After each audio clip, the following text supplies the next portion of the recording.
Howdy ho, howdy ho. Well, welcome back to another stream, and I'm going to attempt to try and fix an issue that I'm encountering here that I would definitely like solved.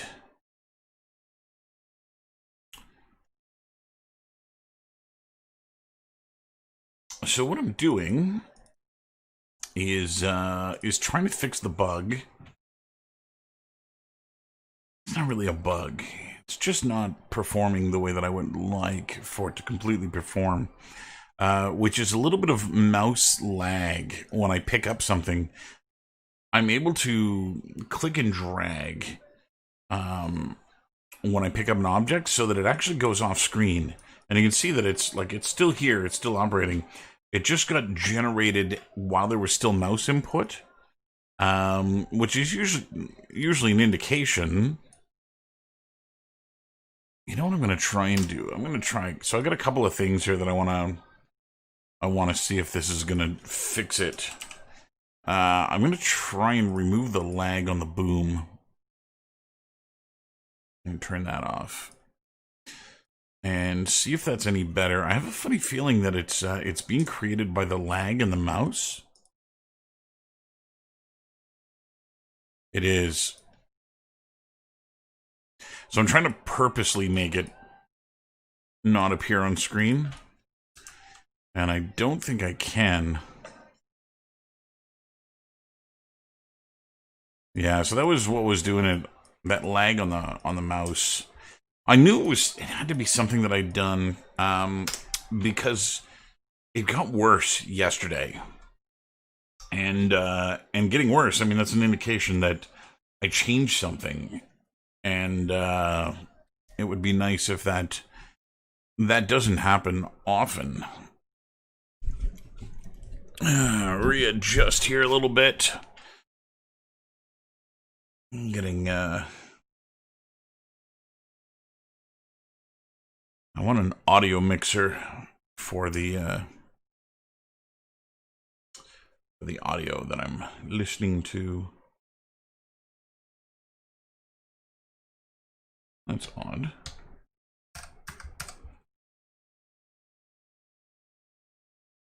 I seem to have just killed all of my music. I don't know why. How you doing, Christian? How are things?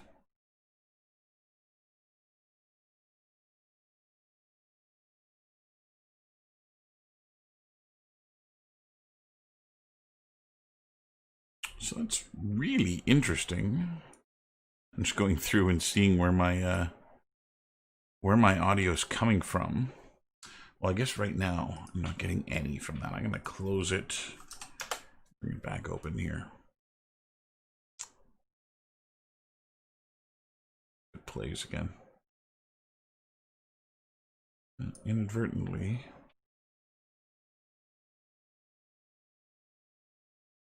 Yeah, so really bizarre. It's not picking up.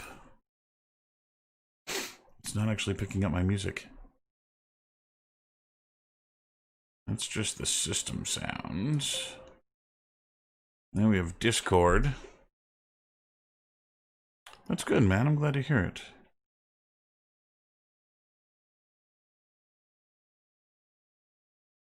There's where the music is. It's coming from Chrome. Okay. I'm a little bit more pleased with that. Just wanted to get a little bit better balance in my ear. Okay, so I'm pretty sure that fixes the issue that I'm having here with items. Whoa. How did that pop? That's weird. I don't know how that bulb popped. Let me try this again.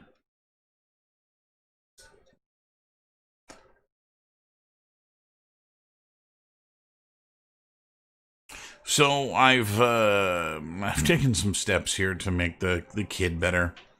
As I mentioned, I'm not pleased with him. Wow, that is really far. If it's real. So yeah, I'm gonna do something about that. On and on and on. Open the blueprint. I can't live in here for another day. It's my sphere. And I'm gonna try and just reduce its size. Real as ever. So I've taken some steps here to try and improve the quality of the kid, namely in not doing it myself. I've reached out to Yash, who is he's a former student, just not a former student of mine, which is why he's of use to me. I don't teach animation or rigging, and that is what I'm in need of in terms of getting this thing up and running better. Relying on Mixamo is just a colossal mistake. Because this doesn't look good at all. There's a serious gap in quality between the kid here and everything else, which is not what I want. Oh, that looks bad.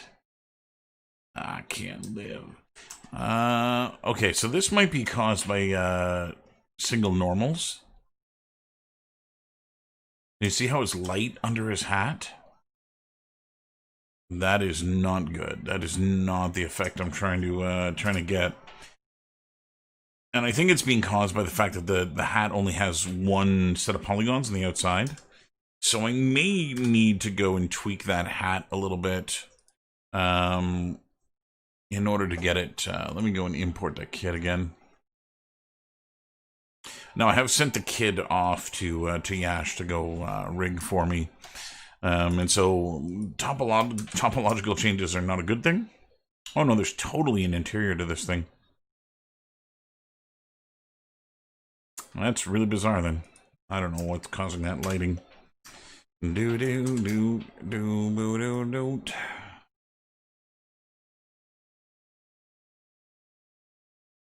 I just want to see him in a flattened color mode.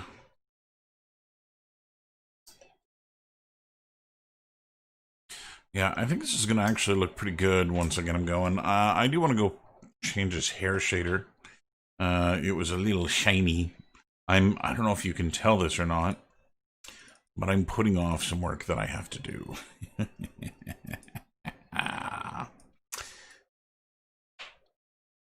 So I think I'm going to alter this shader.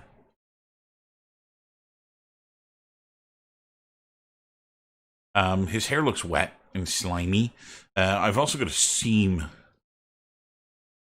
which is a result of some of the texture work that I got going on. Here. Not there. This, Scott.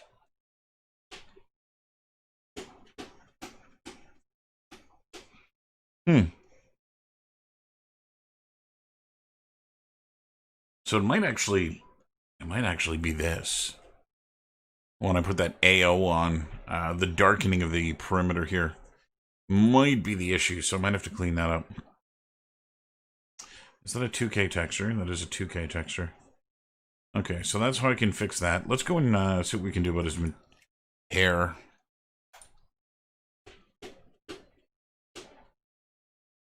So I'm going to change the hair shader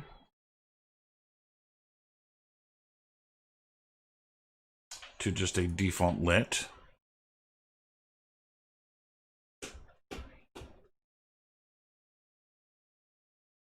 I'm going to change the default hair color here too. I'm going to make it gray, just so that I can actually see what's going on.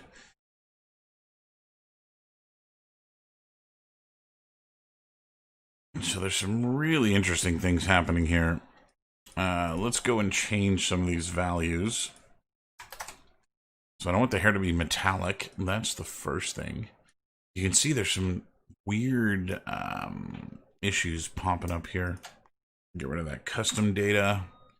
The tangent is broken now. It shouldn't actually be a tangent. That's what was broken. And I would like to get the anisotropy working. Though again, if it might work. I'll give this a try. UE4 anisotropy. There's a setting I got to turn on. Anisotropy.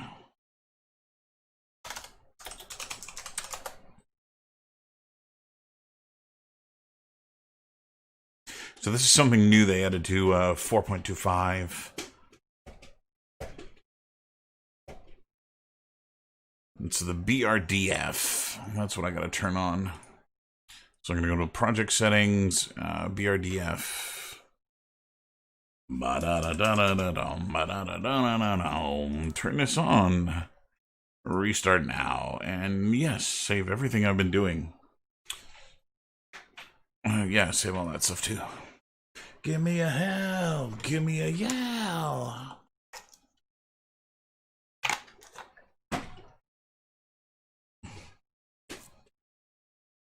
Get ready to go.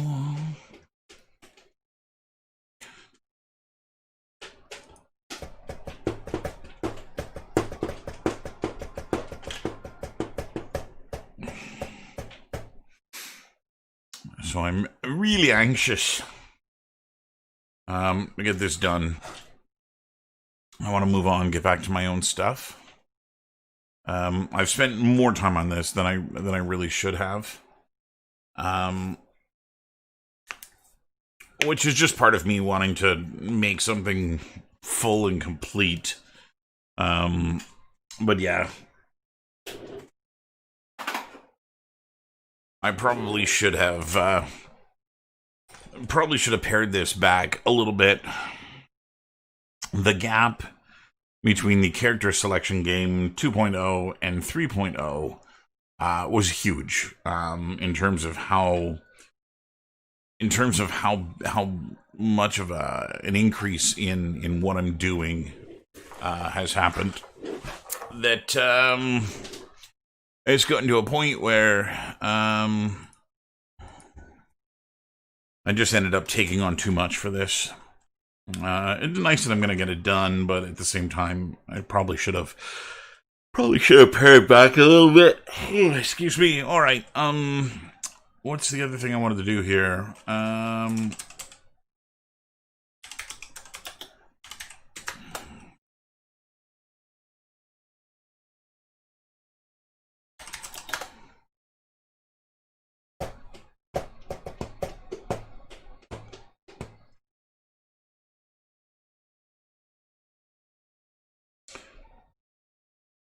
So I want to do some. I want to do some cardboard boxes for inside the basement to occupy a little bit more space.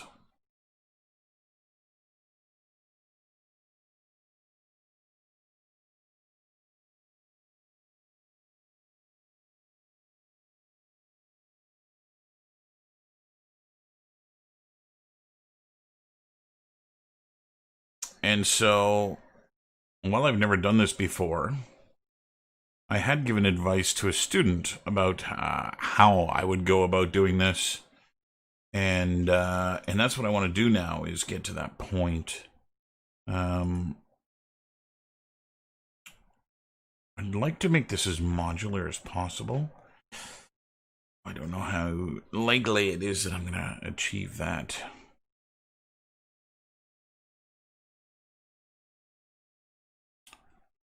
Give it a whirl.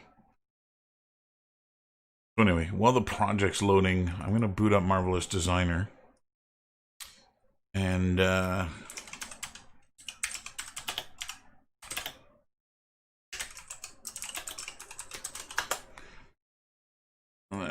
skip that for now.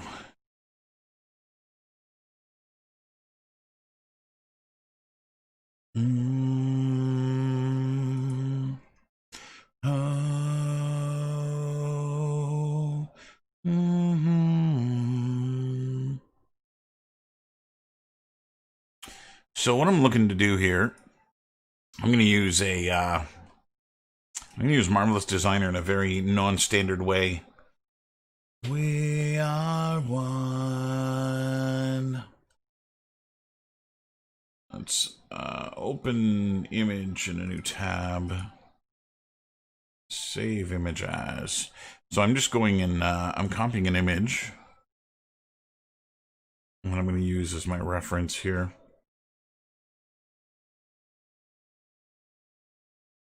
And we're going to see what we can do. Not much better than this. I think, yeah, there we go. I'm going to add a background image here instead of loading this onto a piece of paper or whatnot.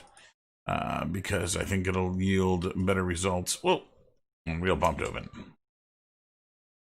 Let's go back here. Oh,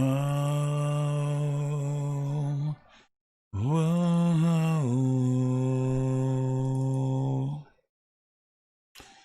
So I don't really care too much about the scale of this because I'm going to scale the object up. But I'll make it fair size. And here's what I'm going to make. I'm going to make a box. And the reason I'm doing this inside of Marvelous Designer is that I'm hoping to be able to get something out of this that I didn't get out of this is the metal. Let me go and fix this here. Let's spell metal. That's specular. That's rough. I'm gonna leave those as parameters. Not add. I want anisotropic, which is gonna go in here.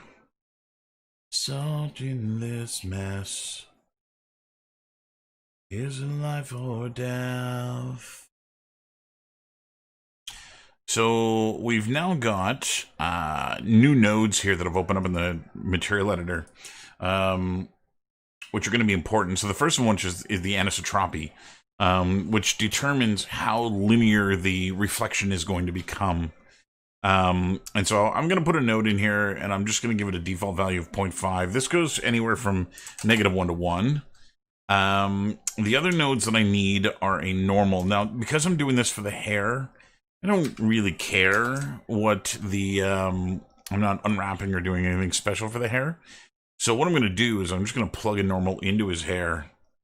And I'm going to create a vector parameter for the tangent. I'm pretty sure the tangent should just be 1 in the green. But I'm going to have to double check that. So I'm going to go and plug that in there. And essentially what I'm looking to do here is just kind of dumb down the hair a little bit. I know the normal is going to be fine like this. The kid's going to look really stupid now, by the way. Hey, Yash. I was talking about you a little earlier. Giving praise to he who takes work off my chest. You didn't see this? Yeah, I'm going to run the game for you, Yash, so you can see why I broke down and emailed you and was like, help me, please help me. Just want to make some O's garbage. If this ever finishes compiling. Okay, while it's compiling, let's go and actually start making some of this guy. I'm going to remove display 2D pattern, no, environment, 2D grid. We'll get rid of that. That's not helping me.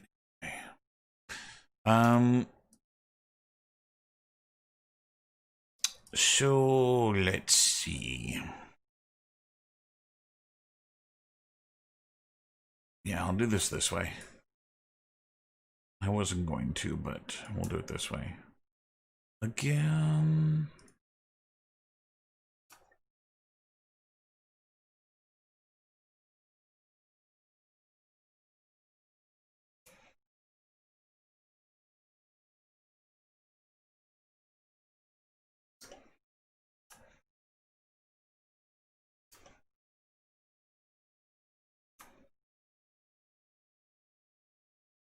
Oh, did you? Beautiful, beautiful, beautiful.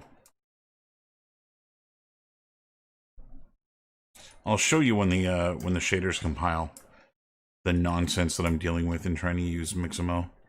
You know what? I should have never even bothered trying Mixamo. I can see through you, see your true colors. Inside you're ugly.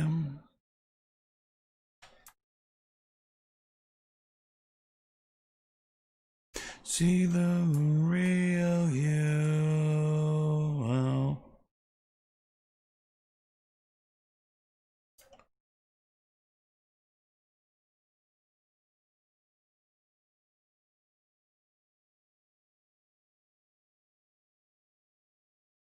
So I'm just tracing out the shape of this cardboard box. And my thinking here is that I'm actually just going to, in using their physics system here, which I'll switch over to my GPU because it's kick-ass. I'll be able to recreate this and actually fold it and do the right thing, and it'll look just like a cardboard box. At least that's that's what I'm aiming for. We'll see how that actually plays out. Let's go see this.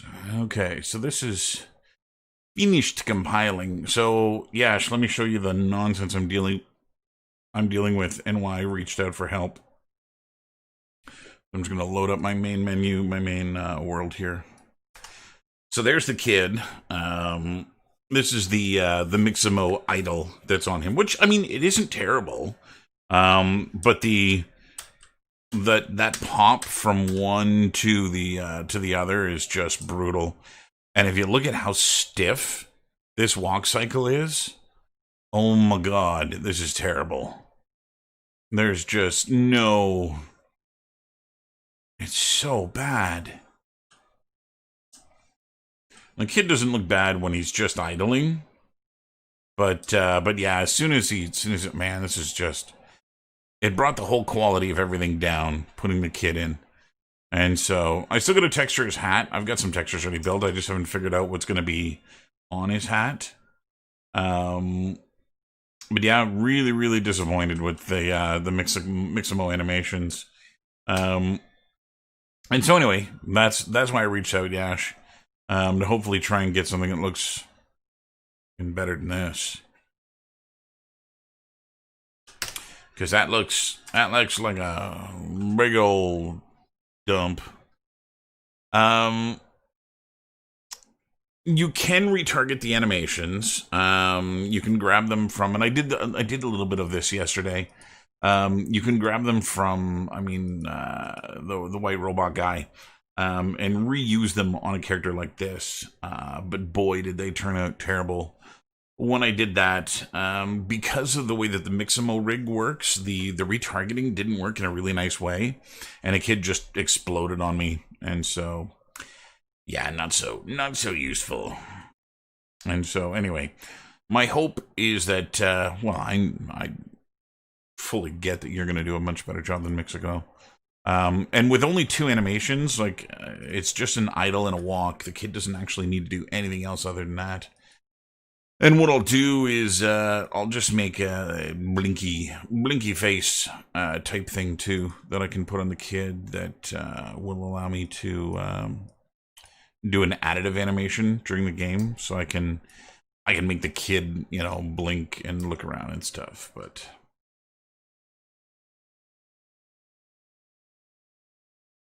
oh yeah, eh? Well, those are the only 2 that I want, is an idle and a walk cycle.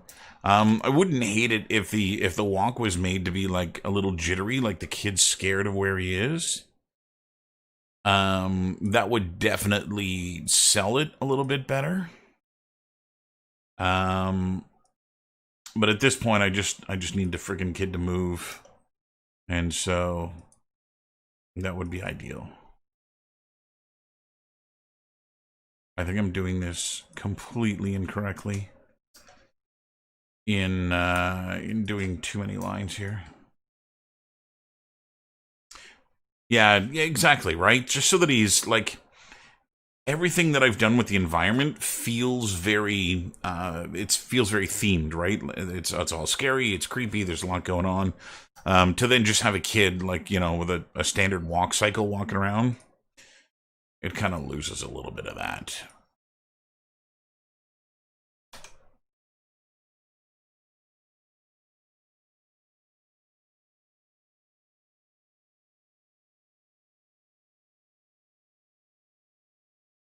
Okay, so I'm just adding the fold lines to the box.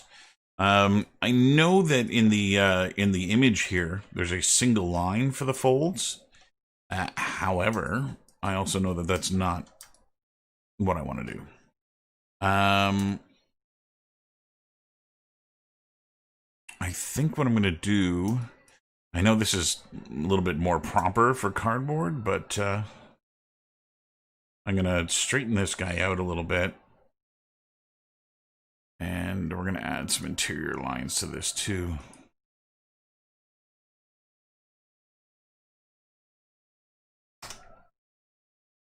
Try that again.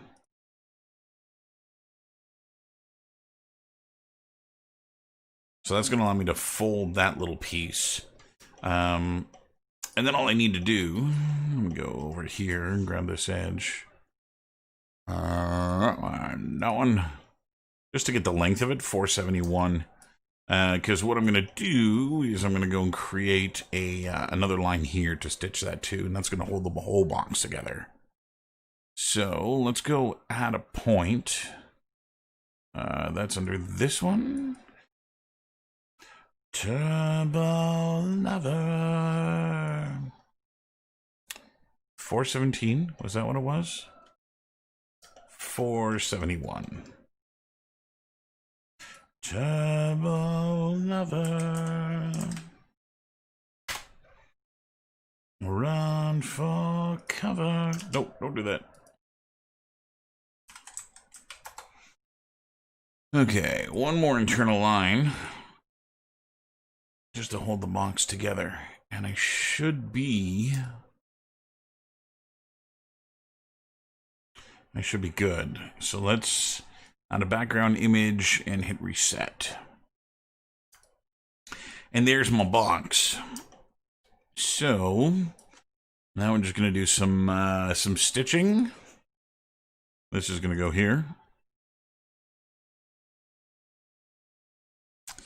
And I think I'm going to leave that like that for now. Let's edit this material.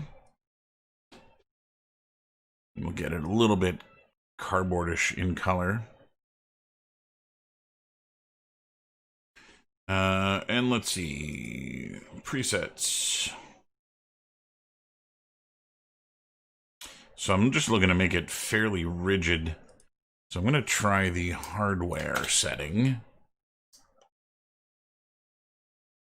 We'll set the material to not be transparent again.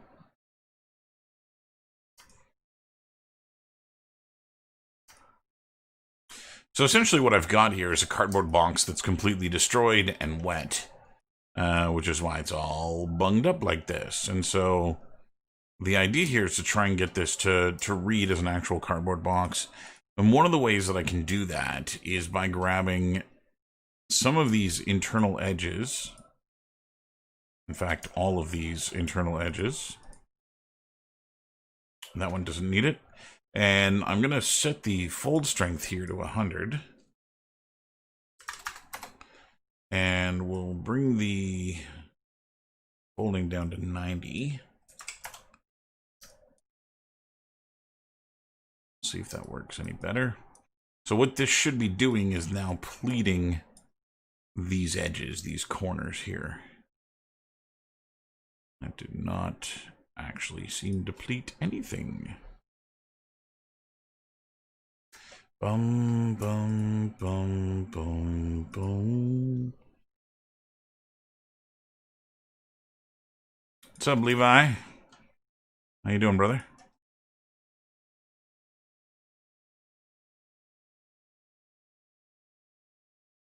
I do find it odd that that's not actually having any effect on this thing. I wish I knew what it was like.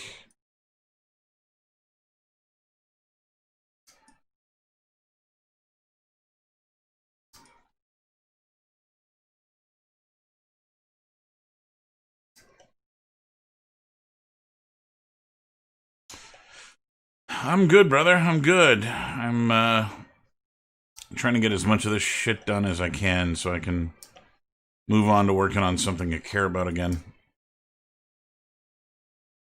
I've spent too much time on this, and it's starting to wear on me. It's starting to take a toll, and so I'd like to be doing anything else. I wish I knew what it was like. I'm not feeling the rigidness of this material. I'm going to switch from trim hardware to rigid.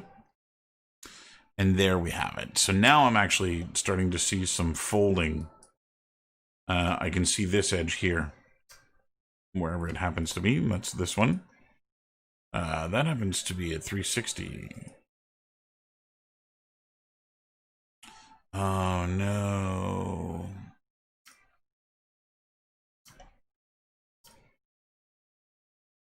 So I've got these all set the wrong way. That one doesn't need doing. Yeah, I typically do the same thing, but this one was one I needed to do for school, and as a result, I have not been able to do anything else. I want to get this thing done so that I can move on.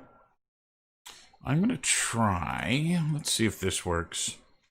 I'm gonna try putting a little bit of inflation on this. Miscellaneous? No. Pressure. There it is. Come back.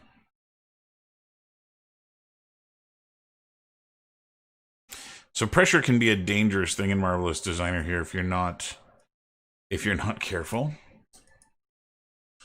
I'm gonna pin it to the ground here so it doesn't go anywhere on me.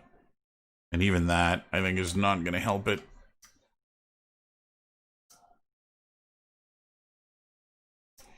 But I think what I need to do is start fastening some of these okay, turn off. Some of these things to each other. Okay, so what I'm going to do is I'm going to create another internal shape. And I'm going to do this here. Let's make this a defined 1.5.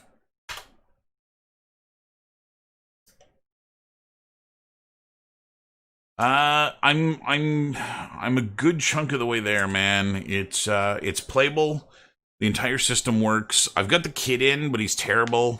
Yash here, who's an animator, or a technical artist, I guess, is a better description. He's agreed to rig this guy for me. And he says he's got an animator that'll animate him for me. I've got him in here right now using Mixamo stuff, but it's terrible. It's terrible stuff. But yeah, the entirety of the game works right now. It's just a matter of getting all of my, if I can, getting all of my totems built and placed in here so that the all of the game works. And then yeah, that's about it, man. Just packaging it up and calling it done.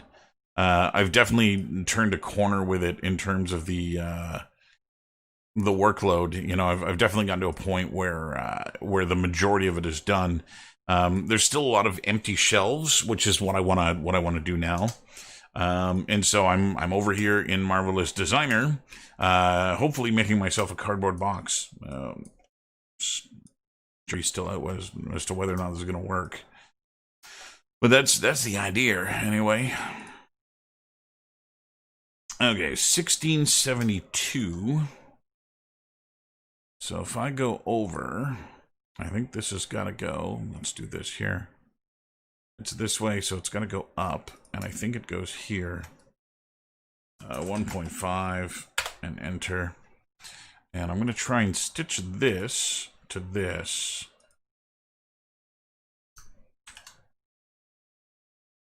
Yeah, like that. So let's see if this helps.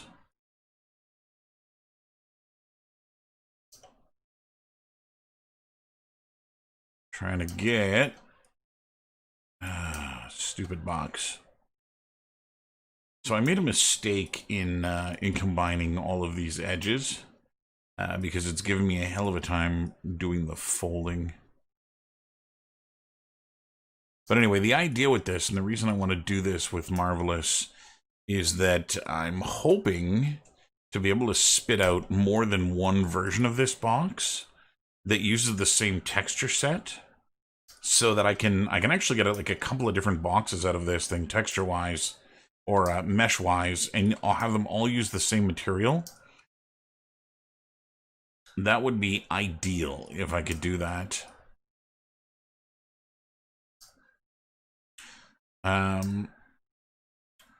So far, this is not going as I hoped it would. What is that?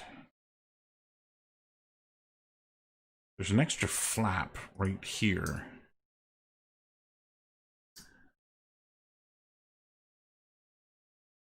Oh, that's what I'm going to do. So this edge, the outer edge. Let's do that. I'm going to sew from here. It's going to work. Got a free stitch.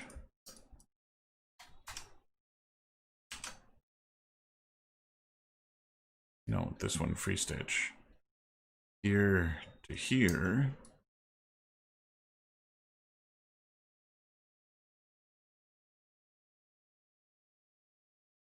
And go there. And that should allow me to that out. Let's try and strengthen this shit too. Start making it feel a little bit more cardboard-like. So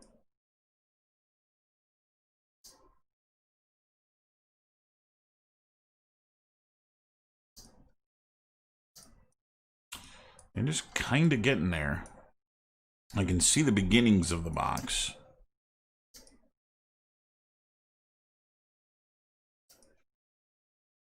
Away, here I go again.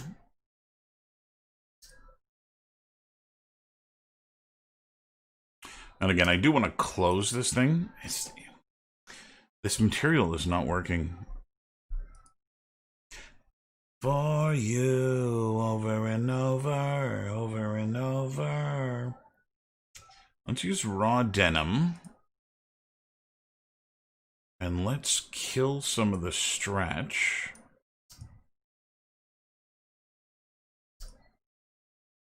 Well, it didn't like that.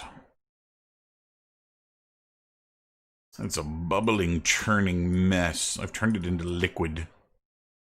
Away. Taking you down again. Yeah, that's not nice at all.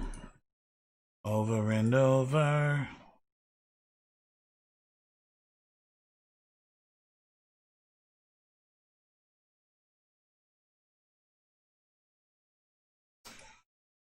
Okay, let's try and make it out of leather.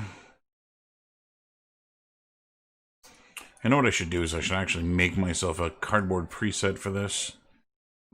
This strikes me as something that would be super useful. Get out of my head. Every time I do, I feel dead. But I want you instead. I also need to flip it inside out so it stops doing this. Over and over, I fall for you.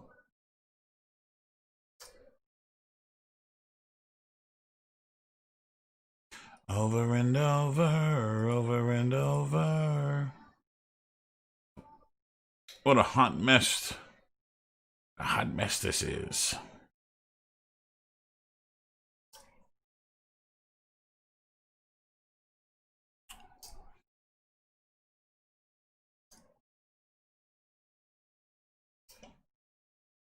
I think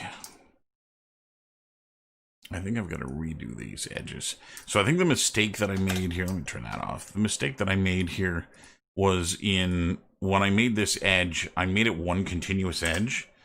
And what that's doing is it's screwing up the folding, because apparently you cannot fold. That one would have been fine. That one's fine. That one's fine. Apparently you cannot fold one edge in multiple directions. So when I grab something and I start to yeah, it might. You know what? It might even help if I made myself an avatar that was just a box and I built this around it. I'll see how this works. So I'm going to go in and separate these edges here.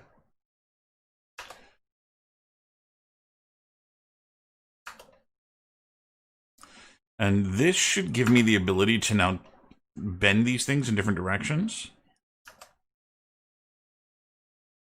as long as they're separate. Because some need to bend. Actually, they all need to bend at the same... I don't get it. I don't know why I was acting funny before. They all need to bend at the same angle. They all need a 90-degree bend.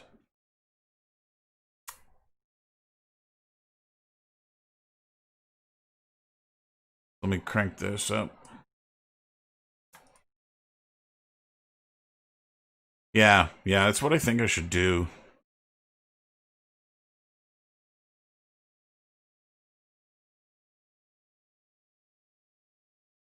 Let's just see what this does.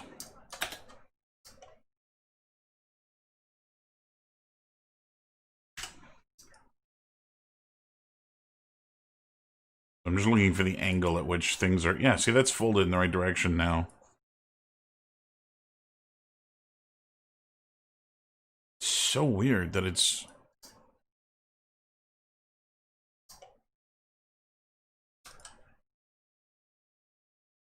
Gotta be careful here, because this will very quickly blow away on me.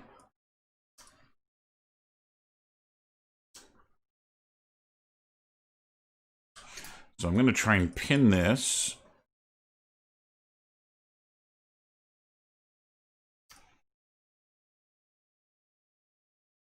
Let's see if I can't flip it inside out here.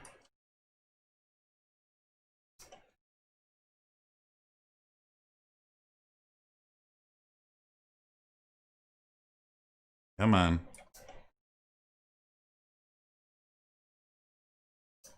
Whole damn thing's inside out. Okay, so let's do some pins in this guy. That one and that one. I'll bring these up.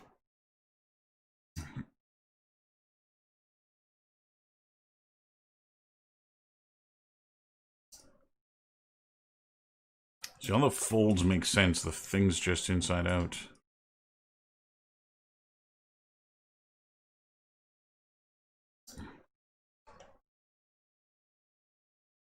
I think I gotta cross these over.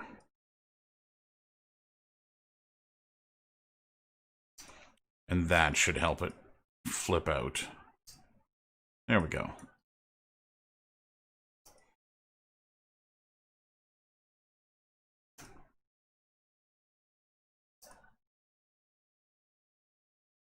Okay, so the edging on this guy is wrong.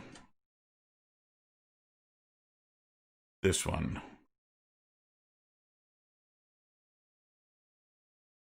Oh, weird. It's edge dependent. That's funky.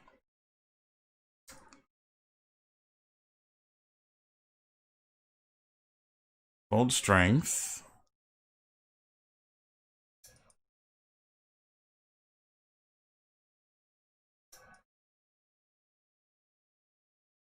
So these numbers should all be the same. But it's actually bending things the wrong way. Okay.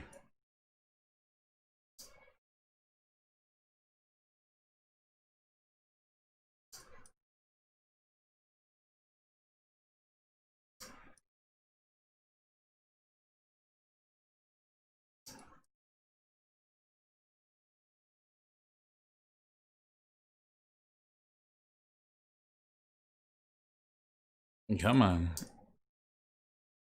I think I gotta move the pins up just a little too much. It's hanging on the ground.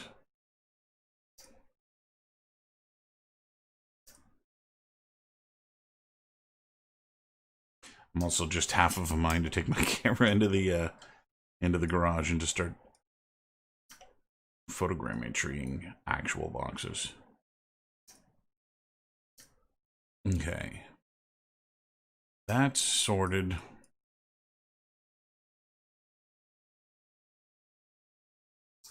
Just trying to pull on it here to straighten it out. There we go, there we go. Easy does it, little fella. That out.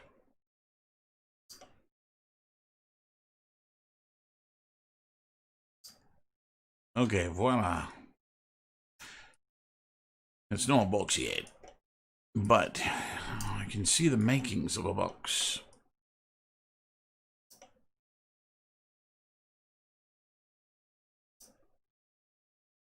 Okay, let's delete that. This plane did not work.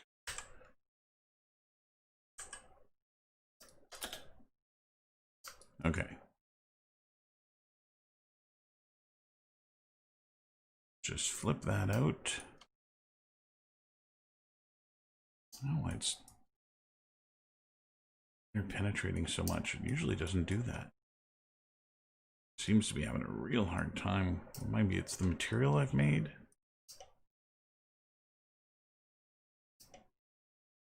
Okay.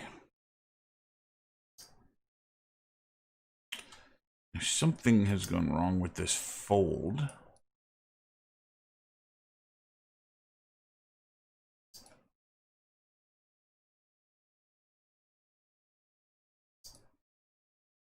I can't figure out for the life of me what it is.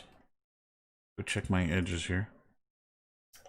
That one goes to the inside. Oh, that's why. Okay. Okay. So yeah, we're gonna delete this edge and delete these points.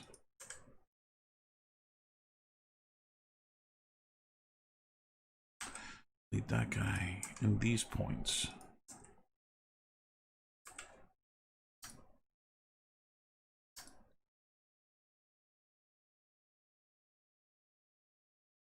Okay.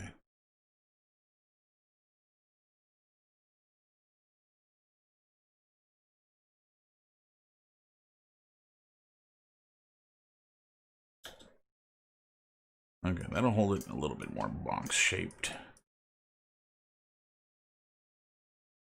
Do want to watch for this though. I've got some issues here.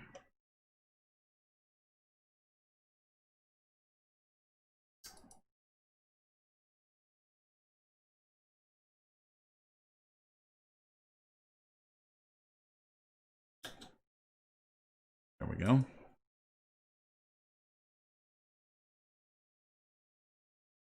What is this?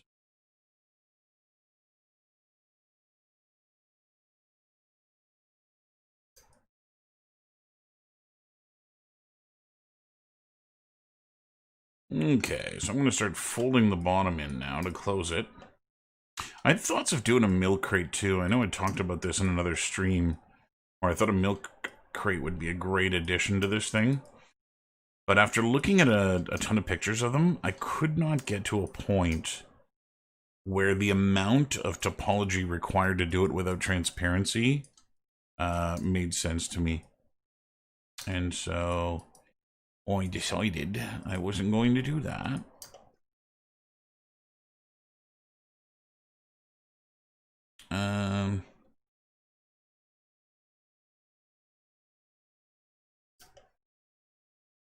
Let's try it with us. High fold strength.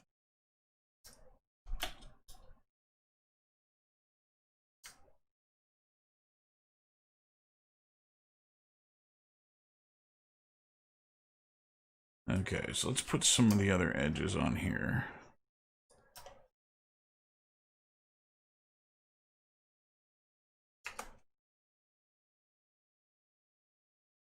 I think I'm also going to... God damn it.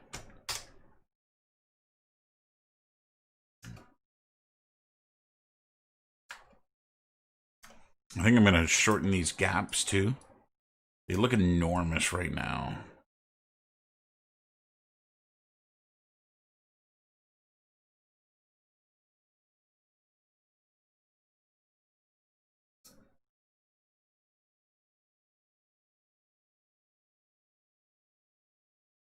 Do that.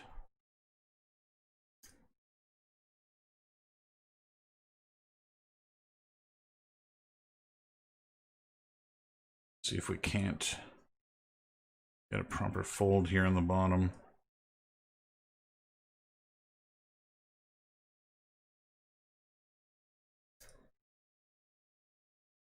Come on, pins. Why can't I move the pins? That pin's not moving for me. Yeah, something weird about that pin. That one too. Maybe it's that they're edge pins? Yeah.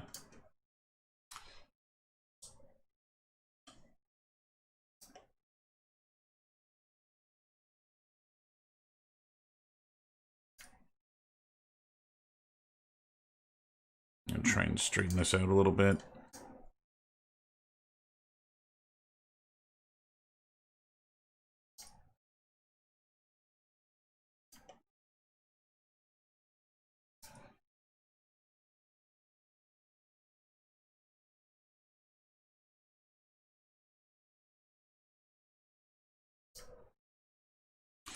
Okay, let's pin these guys then. That one. And pin this one.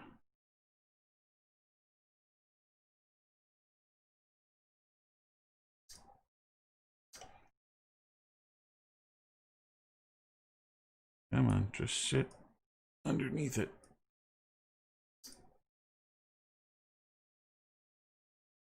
Okay, I'll try to do the same thing here. Let's...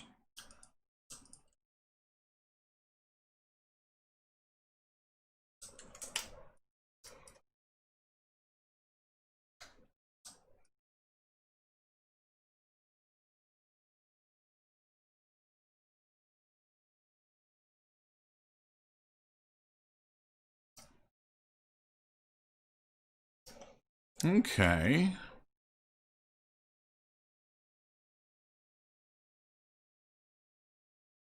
I'm starting to get that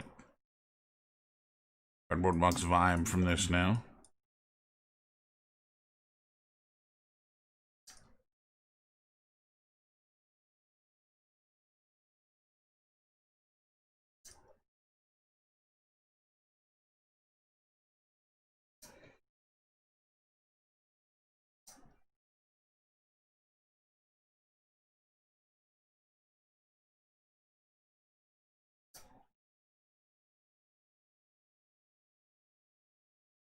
And again, I kind of want this to look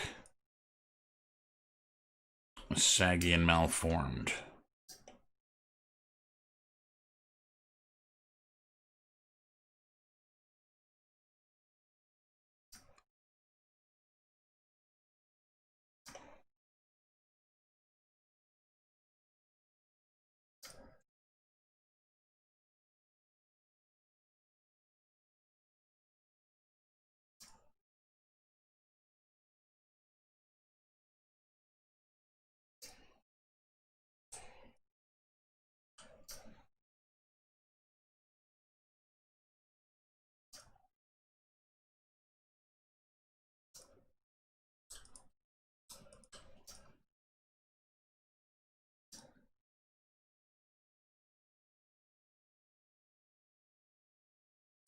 Okay.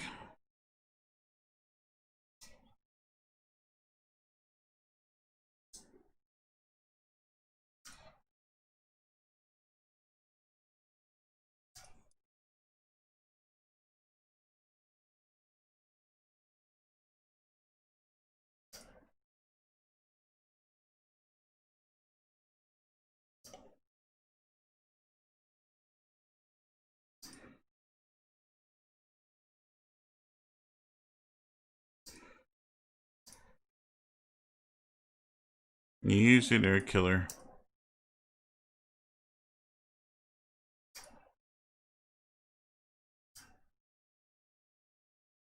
Now, it would be nice to fake that it's not empty by having it so that you can't see inside it. I think to do that, I'm going to have to put some pins in these guys to be able to close it a little bit. I'm going to set... Where's my collision?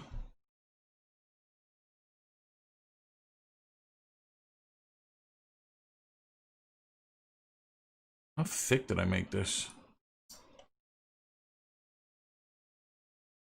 Yeah, not terrible.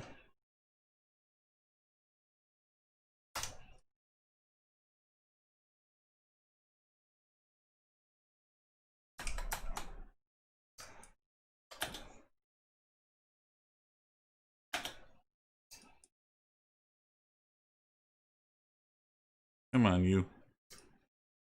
Ah.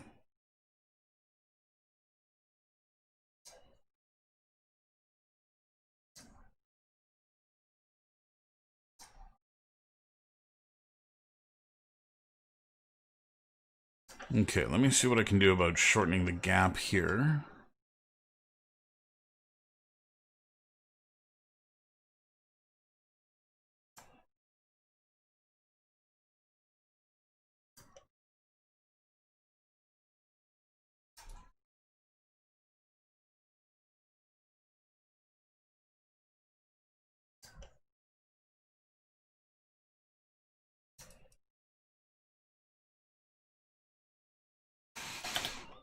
Okay. A little better.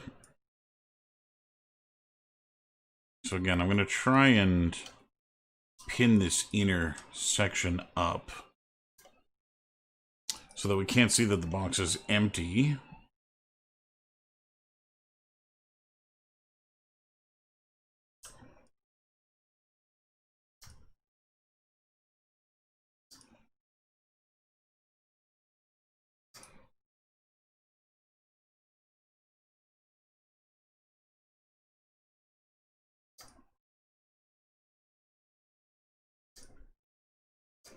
I'm try and get it to stay on the ground here too.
Come on.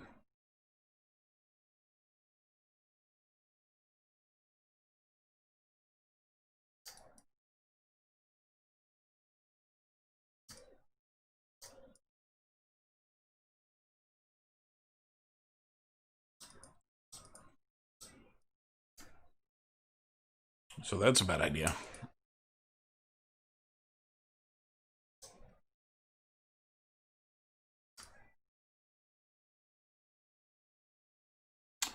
That's the pressure. Still too high.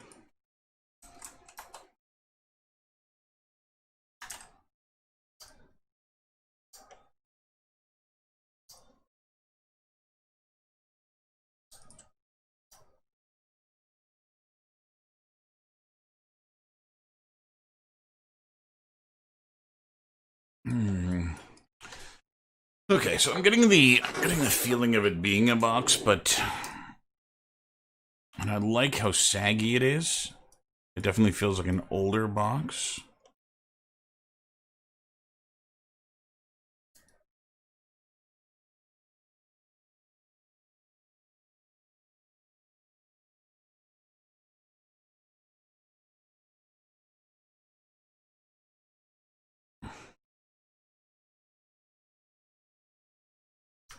God damn it.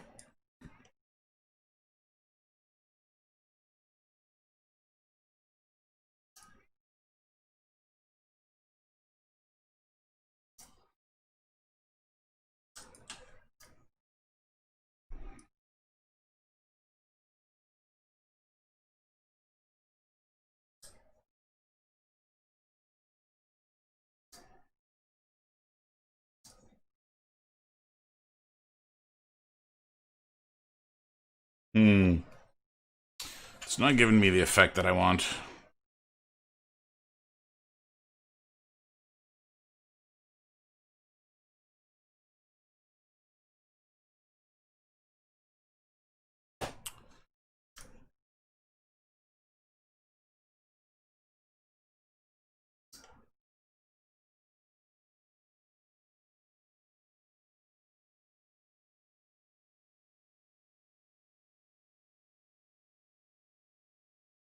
Yeah. I'm not loving it.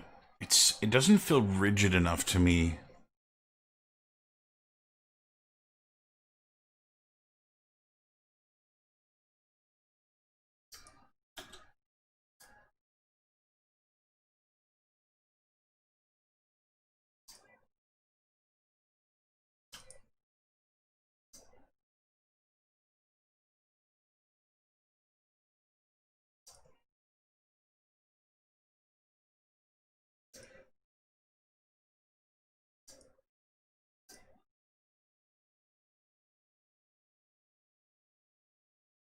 Yeah, I think I've got to make a.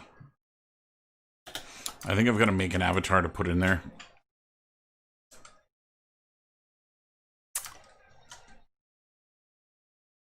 Hmm.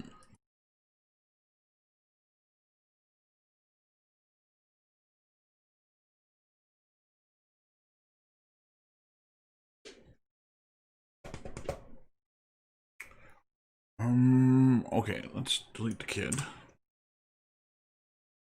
And create a box. That is about the dimensions. The one I'm trying to make.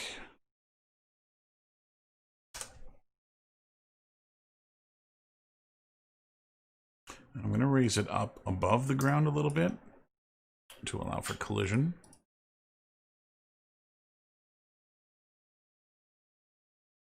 Let's export this. Okay, projects, cabin in the woods, FBX. I don't want to put this in here. OBJ, box. God damn it. Apparently I'm calling it box.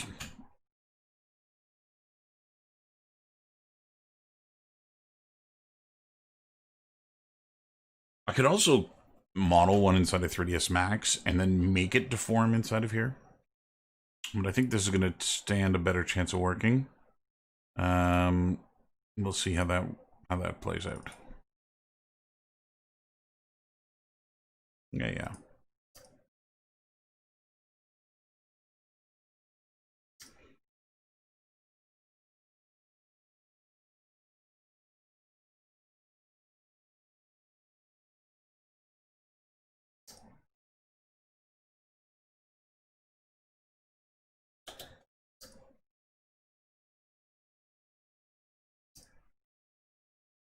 So I'm going to scale down my box a little bit.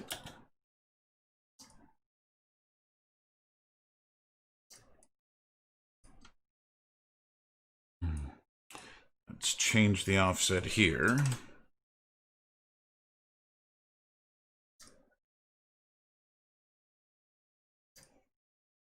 Why is this not sitting down?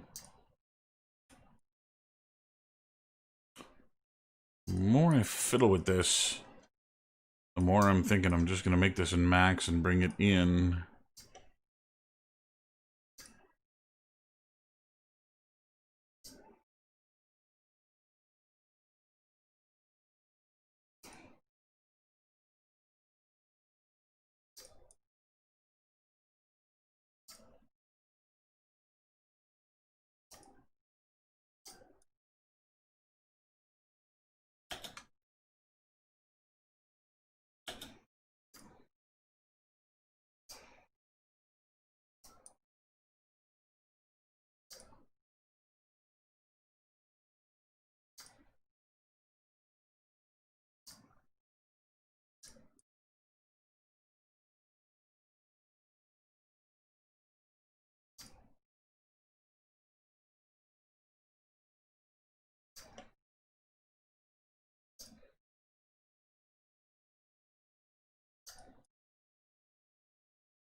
Okay, okay.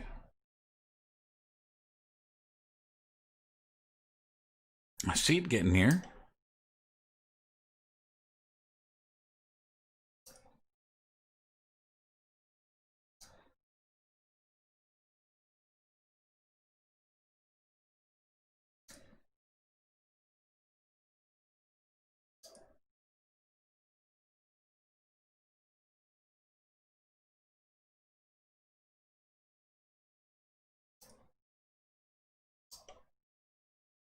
Come on down.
See, it's tough with this being all one mesh and having it folded. If I'd made separate pieces of cardboard and stitched them together, I'd have an easier time because I could freeze some of them.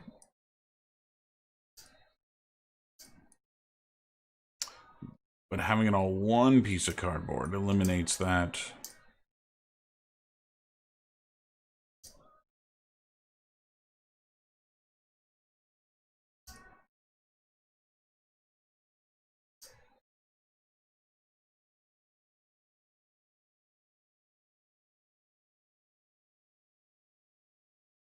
What's going on here? There we go.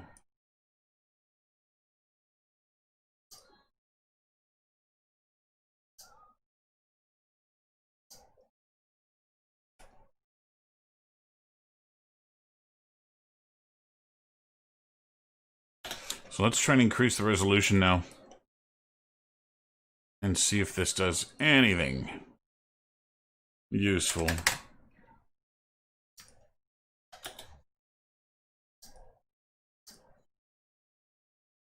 I'm definitely getting somewhere.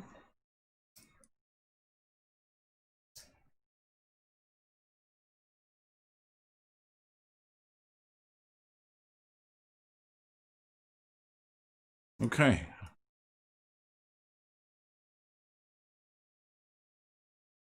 So I think all I got to do now in order to close the box is just lengthen these guys. Let's do 2.5. What the hell was that?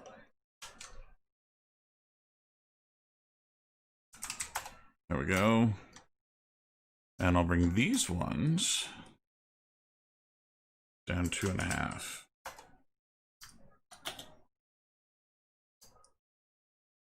That should get me to a point where it's reading a little bit better as being closed. Now the only other thing that I'd like to do is fold this lid the right way. We got over, over, over. So this one is going to come up and over.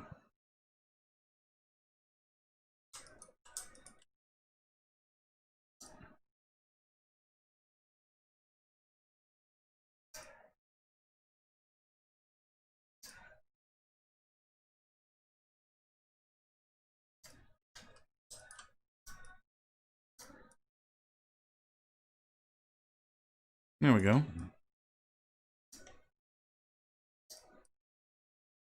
Just let that come to rest.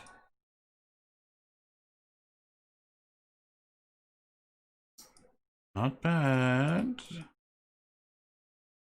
It actually comes to rest. And it does.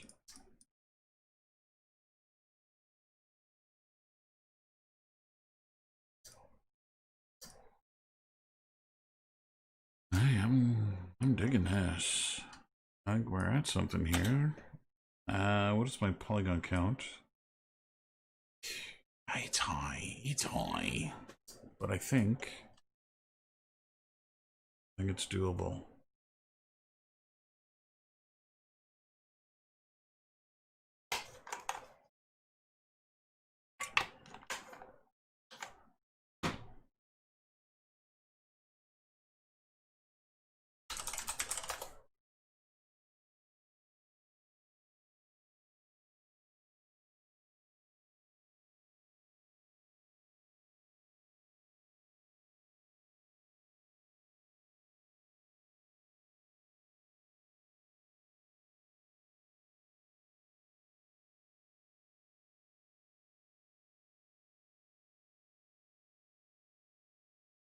Okay. I think what I'm going to do is I'm going to retopo this to make it a little bit cleaner. But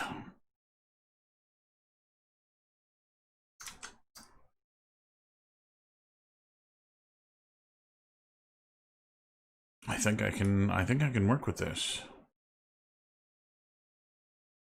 So I'm going to kill the thickness. I'm going to export it without thickness because I can do that in max. Export selected. And I'm going to put this in the FBX folder. Actually, let's put it in the OBJ folder till I'm done. And we'll just call this box. Let's call it box A. I may make a couple of these. I'm going to try and make a dynamic material for this as well so that I can put splotches on different spots on it in order to... I'm in the kid folder. Damn it, too far.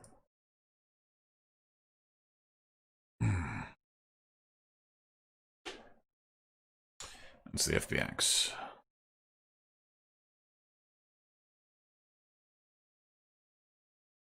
There we go.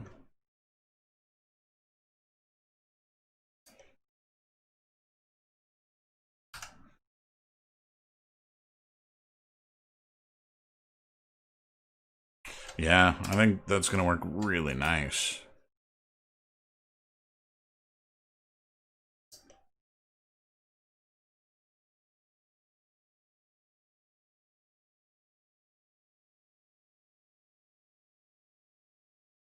Okay.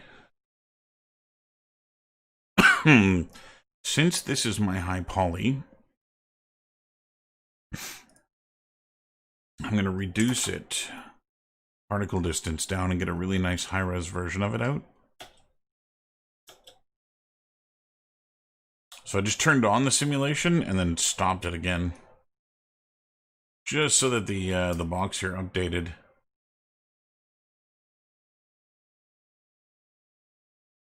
Export selection. I'm going to put this over box A. Where the hell am I? Yep. Box A. Single object, thin, unweld. And then I'm going to reset it to my pattern.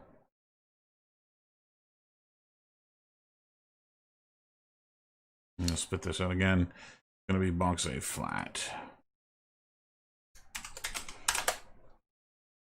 Unweld, thin, flat. I'll just hit undo here to get my box back. Okay.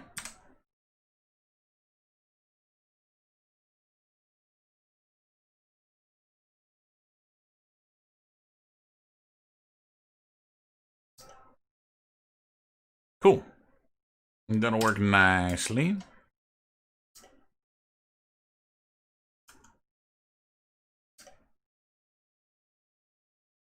There's a lot of ugly from the triangulation.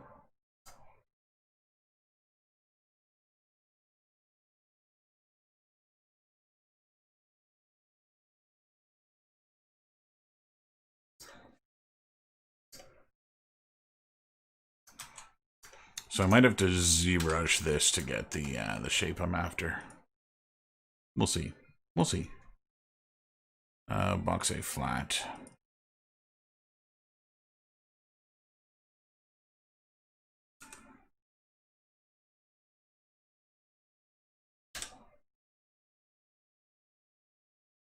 So what I'm going to do now is do my retopology trick that I normally do on clothing. We'll just do it on the box. The nice thing about this is that it'll be really, really quick to do because it's box, and I'll be able to retopo it fairly quickly. So let's start by morpher, and we'll add the flat box as a target.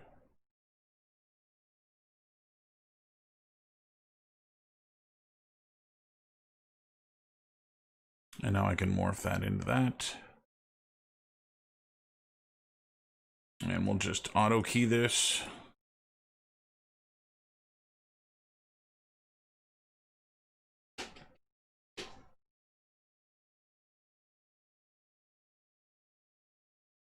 And I'll delete this one.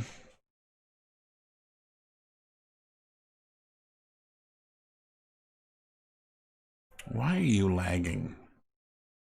Nothing running. And Max is terrible software. Absolutely horrendous software.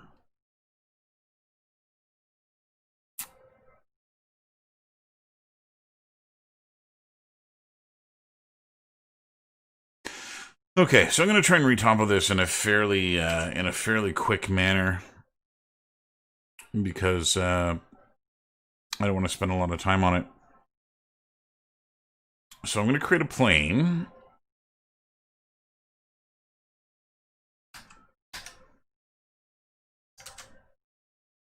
And I'm going to kill its segments here. No, I haven't updated Max in forever. I haven't actually updated it on the new machine. This is just Max being Max. Terrible software.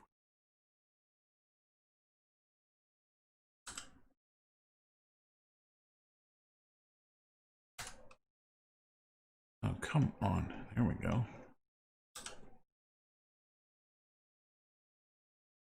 What I'm going to do here, I've got snap turned on.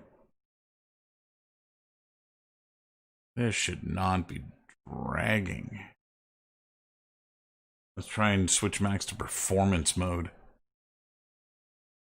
Yeah, still laggy AF.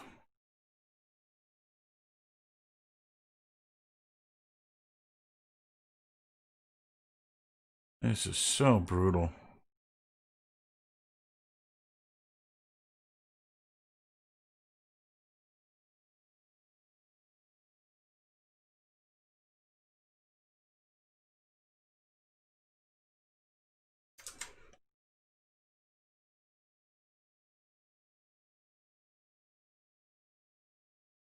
That's really strange.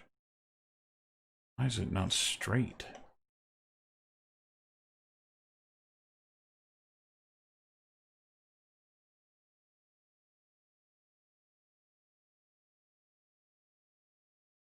Okay, I'm going to set all these guys to be...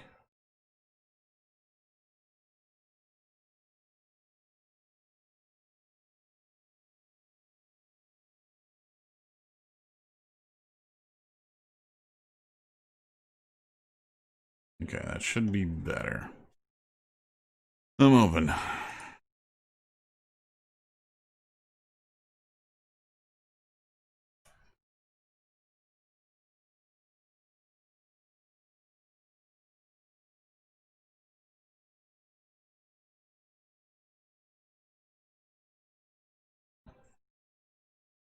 This is fucking painful, man.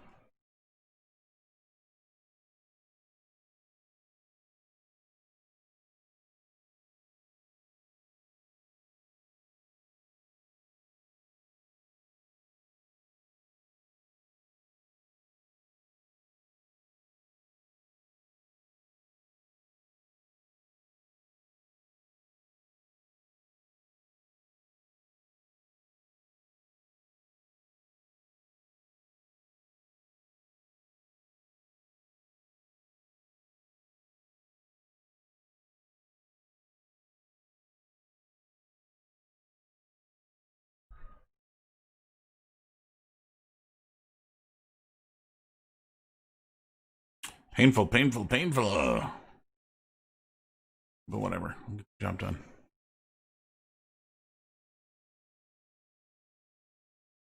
Dum ba-da-dum, dum dum dum dum dum. Come on, man.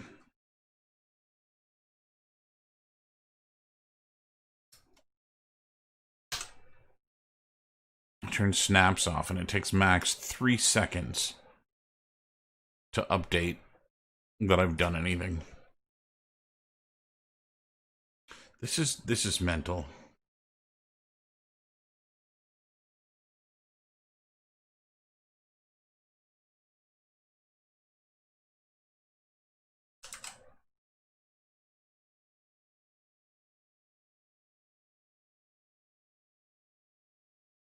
Jesus, Murphy.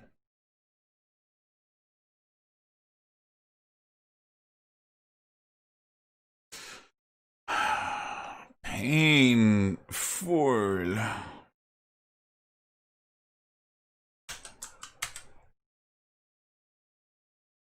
Okay, let's close this.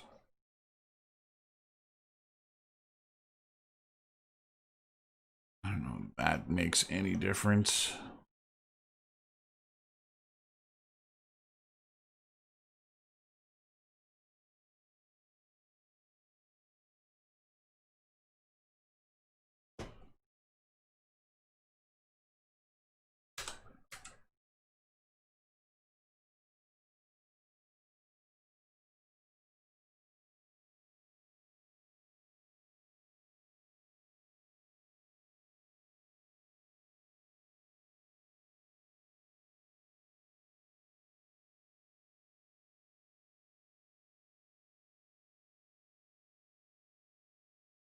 Jesus, Murphy, this sucks.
I'm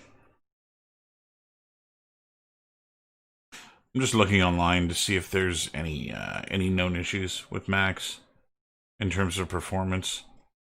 And this is it's like looking on the internet for porn. Like there's so much. There's just so much.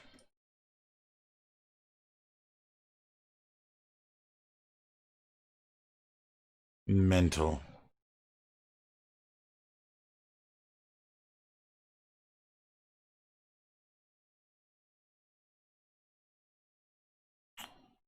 One of the recommended fixes is to delete all customizations to Max, deleting your preferences file, so that Max goes back to a default state.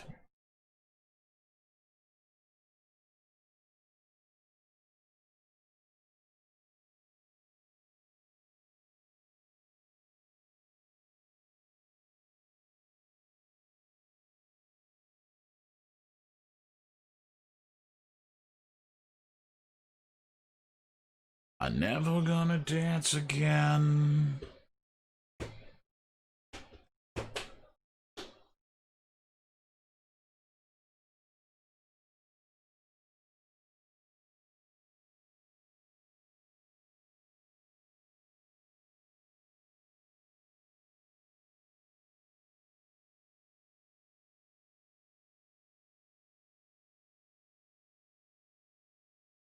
I love Autodesk's response to their software being terrible.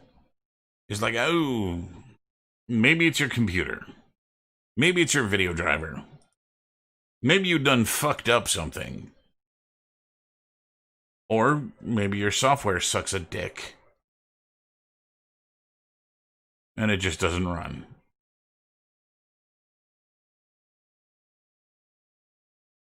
Man, I don't want to delete all my preferences.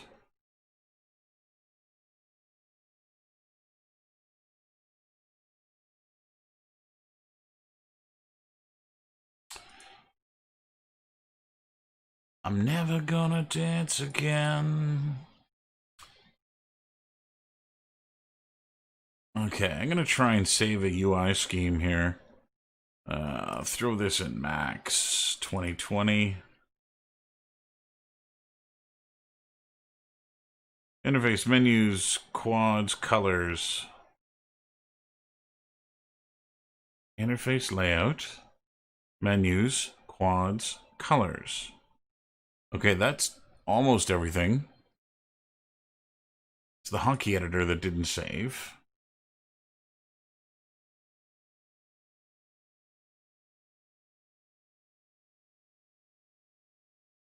Hotkey editor. I want to save. I want to save my hotkeys. Save.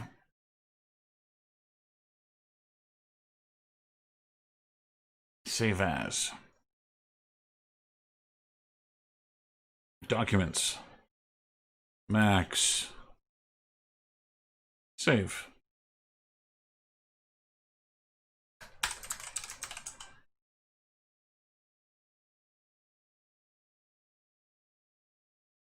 Bom, boom, boom. So let's see if this works. I'm going to go delete my customize my preferences folder here. I'm going to just save this file so that I can come back and work on this again. I really can't see that this is an issue, but we'll give it a whirl and we'll see what happens. Yeah. Oh. Okay, deleting. Ba-da-da-da, ba-da-da-da-da.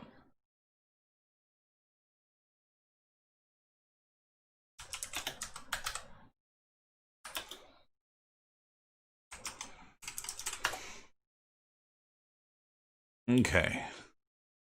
Let's minimize this. Okay, so it wants to delete my ENU folder. The fuck is this?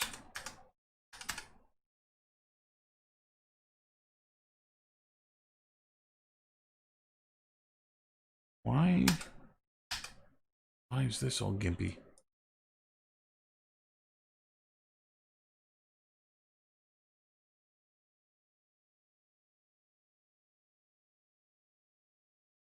The hell's going on?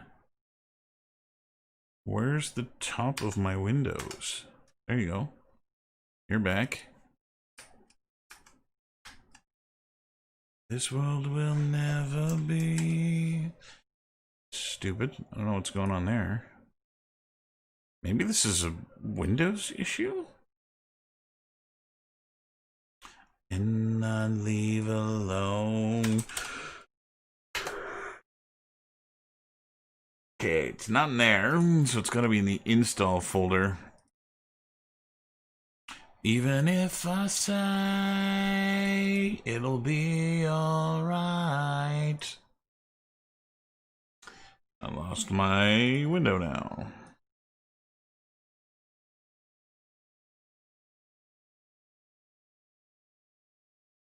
Maybe we'll turn it around.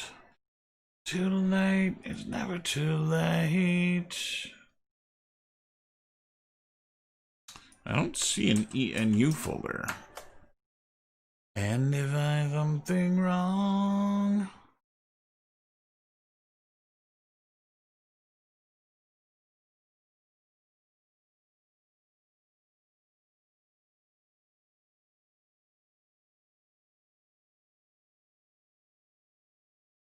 Even if I say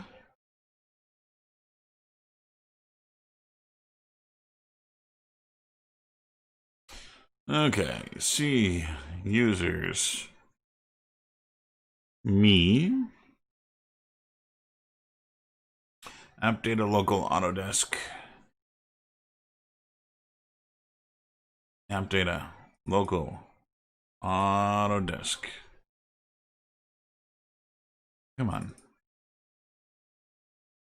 Max 2020 64-bit. In you.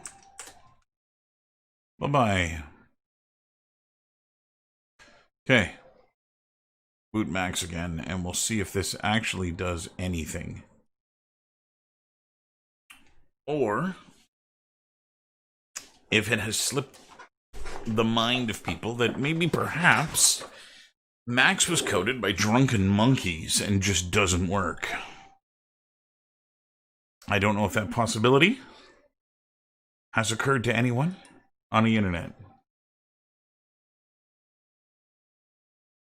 So it has completely reset my 3ds Max. But it's performance already. It's not adopt the file.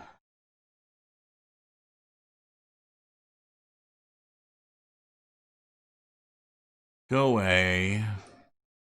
Go away. Go away. Open recent is empty, so it actually has no memory of anything. Let's see if there's any change with this. What the fuck? Any change with this file?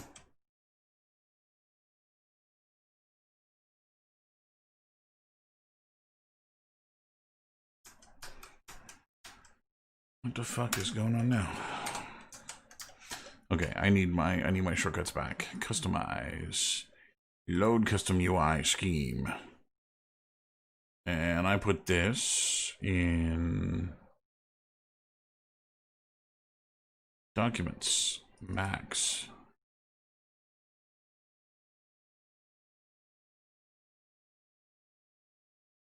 Okay.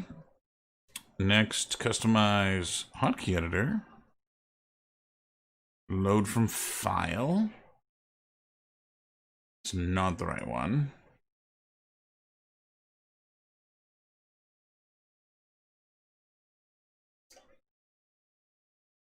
So that didn't actually reset everything. Because I've still got this stupid glow around shit.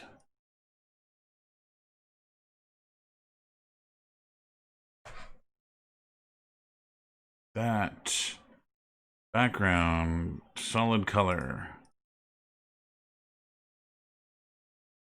Okay, that's fine. I didn't want that. I want customize and preferences.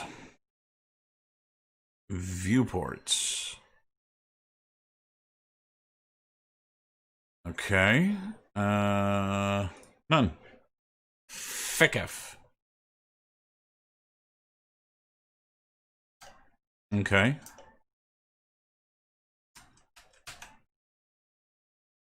What is going on?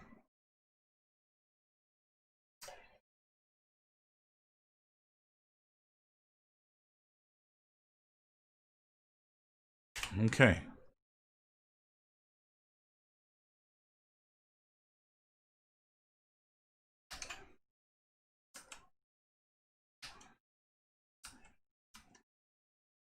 Okay.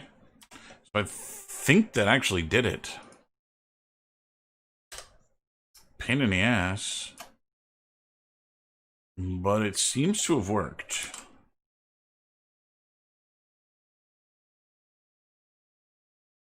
Now I've still got a lot of settings that haven't come back. But I have to say, my performance is all the way back where it should be.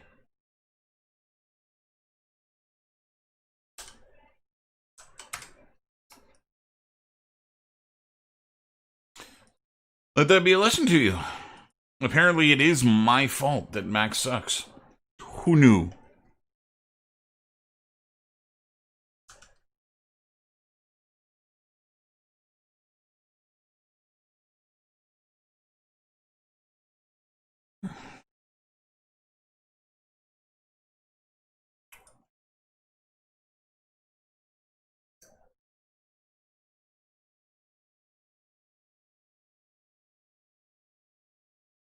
Yeah, it's actually it's night and day. I can't believe how fast it's actually performing now. That's really weird. Okay. So let's turn that off.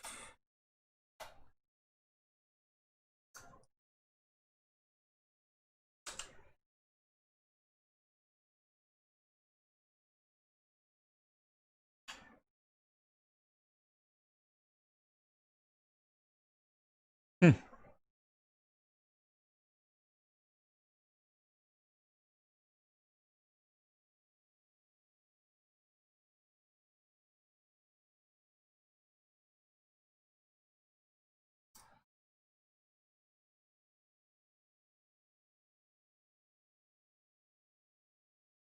Come on, you bastard. Oh.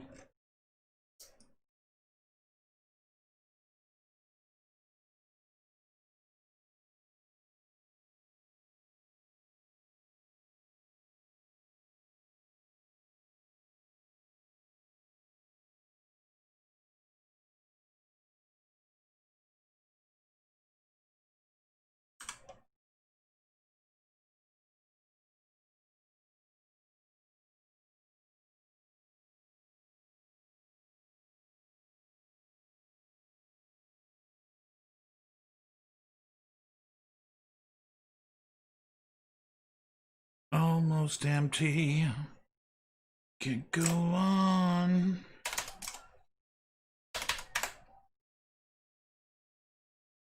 Do. Okay, yeah, I should have known better.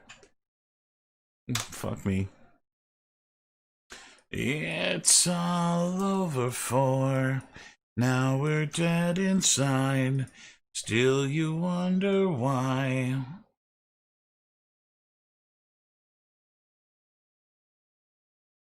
As now we're dead inside.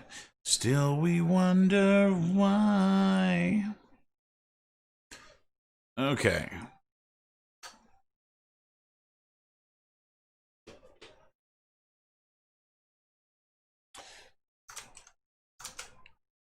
Always racing under my skin, giving in. But it's all over for. Okay, UVs. That's not the modifier I want. 'Cause now you're dead inside. Still you wonder why. Where's my numbers here? Smallest. Ba-do-do-do. Ba-do-do. Ba-do-do. Ba-do-do-do-do. Ba-do-do-do-do. There we go. Good enough. Convertible poly.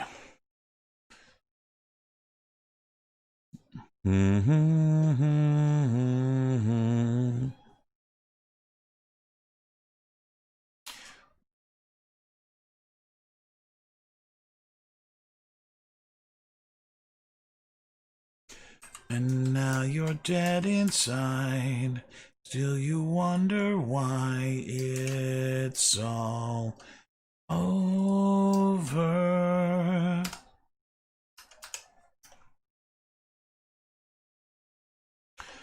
It's all over. Yes, sir. I think that's gonna look just all right. It's all over for now you're dead inside. Still you wonder why. Okay, let's go tweak some UVs here. Still you wonder why.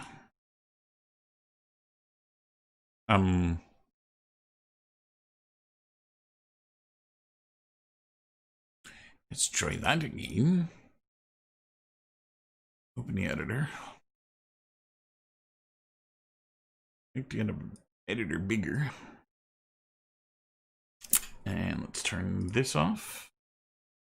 And then let's go to options, preferences, and let's say, are you...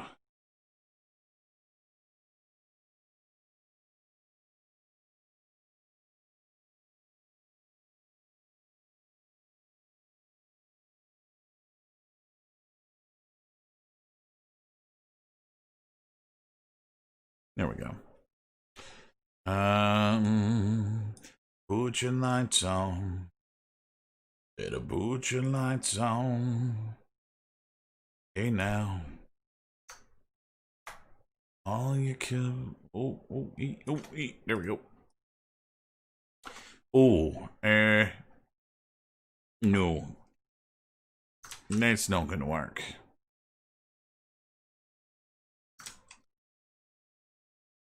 Put your lights on. Better put your lights on.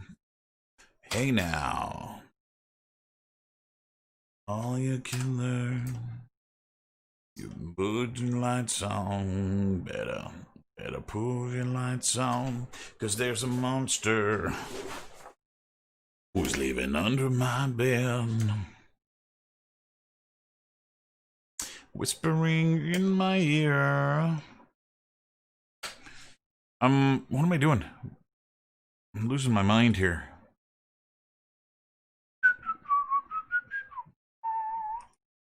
Nothing to fear. So I'm putting a shell modifier on this to get my thickness back. And I just got to set this until it reads as being about the thickness of cardboard. And it would be nice if I don't split open the side that is split. So I'm going to do that. Convert to editable poly. Shell modifier will break the UVs. And so what I'm going to do is go around the perimeter here with the polygons that make up the thickness of the box and delete them. Now, deleting those is absolutely fine. It'll break the UVs as well, because obviously they're not now connected. But what I'm going to do is I'm now going to select by element the inside of the box, and I'm going to detach that and move it up here. I also need to mirror it so that it fits, so that the UVs aren't backwards. So I'm just going to go and move this down a little bit, get it nice and close to the other one. And now, convert that to an editable poly. Now the UVs are fine on that. And then lastly, what I want to do is grab my borders and do a bridge, which will create the thickness back again. I'm then going to go back into my UVs. The bridge will have fucked up everything. But you'll see that having put that bridge on, Max automatically selected all those polygons. So, I'll hit Control-D to detach them and move them out here. And that's now those guys. So the first thing I'm going to do is just put a planar map on them. Like that. And all I want to do now, actually, this set of UVs, I'm just going to want to make these really, really nice and big. And I'm probably going to set some of these things. Go look at some cardboard boxes here again. We're looking at reference of cardboard boxes. So there's corrugated cardboard, which you're going to find along the edges, which is that kind of up and down, wibbly wobbly stuff that gives the cardboard a little bit more strength. Na na na na, hey la la, like a shine that song. So what I'm going to do here is just go and select all the different 90-degree angle bits like this. Shine that song and make it fade away. And what this will do is it'll give me nothing but straight segments. And the UVs for these, I'm not going to make them perfect. I'm actually going to, I'm going to make them linear. I'm going to make them perfectly lined up. But as a result, I'm going to end up with some warping and stuff on the box. But I'm okay with that trade-off. I think it's actually going to be worth it. Yeah, no, that's fine there. Detach that and put it up here. And then last one, which again, I just want to go double check. Are you underneath? You're underneath. I think that's fine. And put this up here. So what I'm going to do is we're just going to run a relax until flat on these. Let's try that again. Relax until flat. And then I'll purposely flatten them out. I'll make them linear. And what that'll give me the ability to do is put them all inside this little gap here, where I can actually get a lot more detail on the linear nature of these things. And so now we hit linear. And we're going to match these guys up in scale and bring them back up here.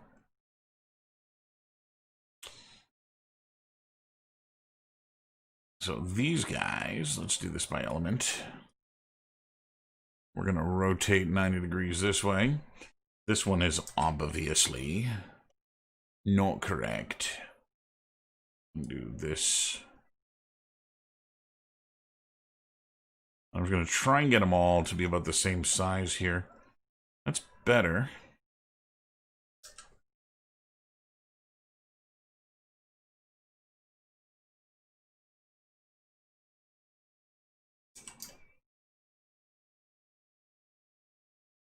Ah, see, that's actually one that should have been broken. Detach that.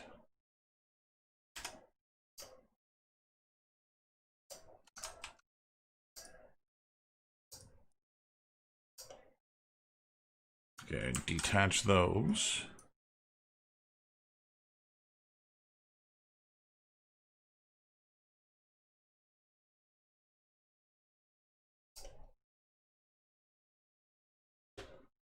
Okay, better.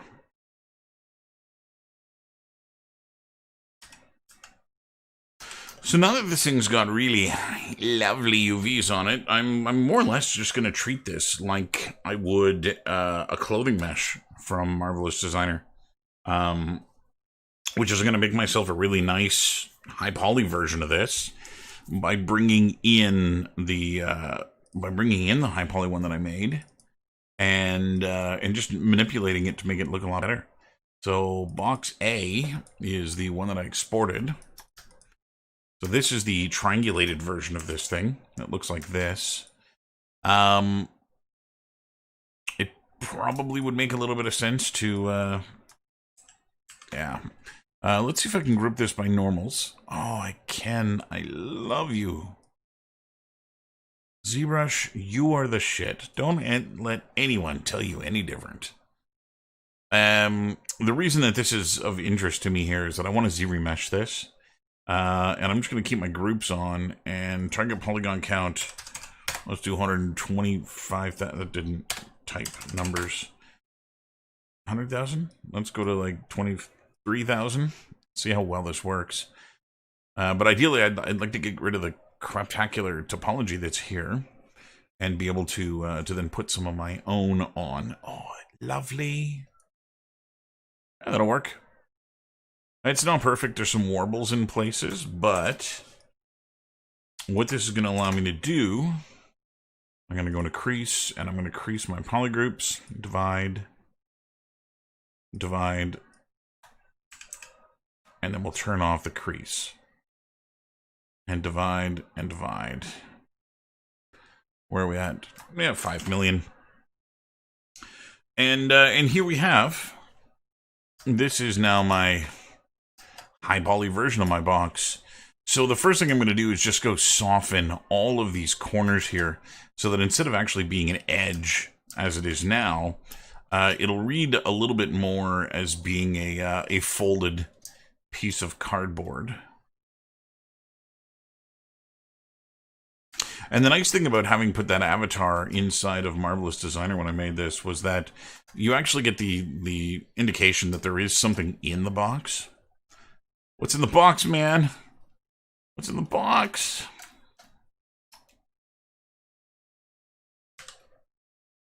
I'm just going to drop down a subdivision just to speed up the smoothing of this thing. Just so I can get to the same place faster.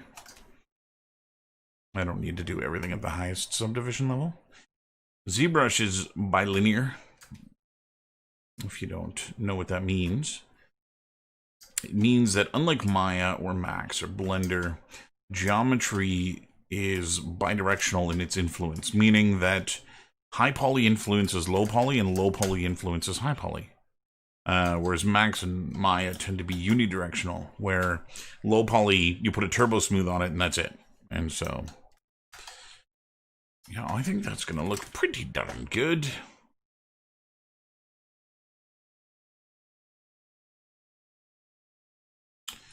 Okay, I'm good with that. I'm going to need to bring mine, and actually I'll just bake this guy out as a high poly. Just doing a little bit more smoothing. I'm going back and looking at images of cardboard boxes too, and I think I'd like to put a little bit of crinkle damage into this to make it look like the box has been damaged. No.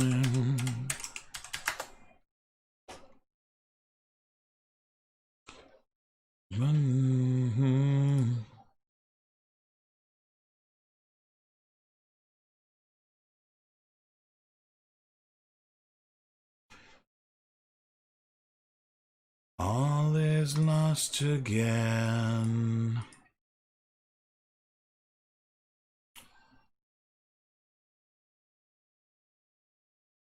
Yeah, that's not bad. Okay.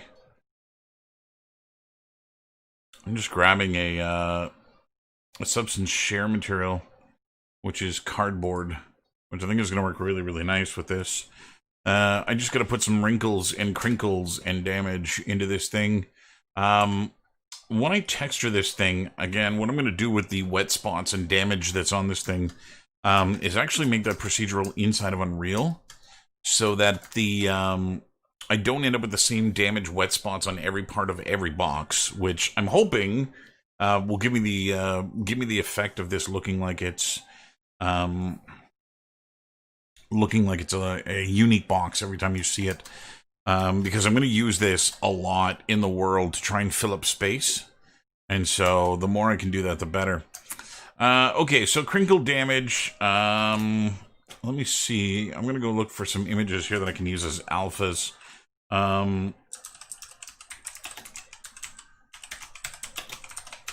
Let's see what I can find. Lost the will to lange.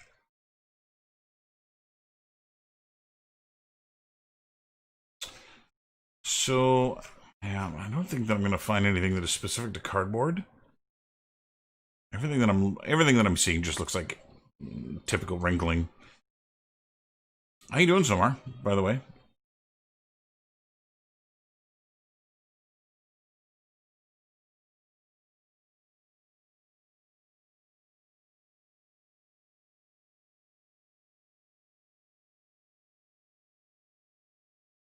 I will show the world today. Let's go and grab a alpha here.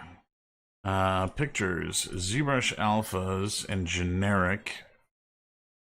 And I do have some crumpled here. I'm going to see how this works.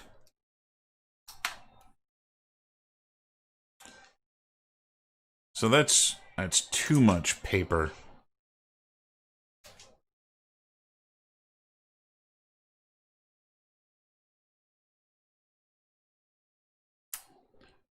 Yeah, you know what? I'm not going to do anything. We're going to do it texture-based in Painter.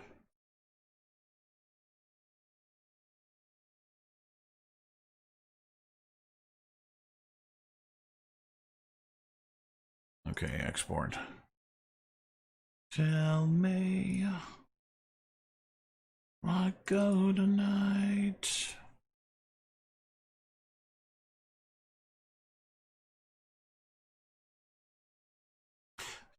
happening to me?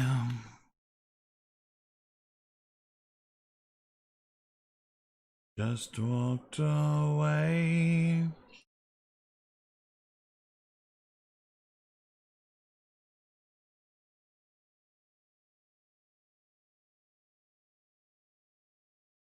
Looking at your video, Rich.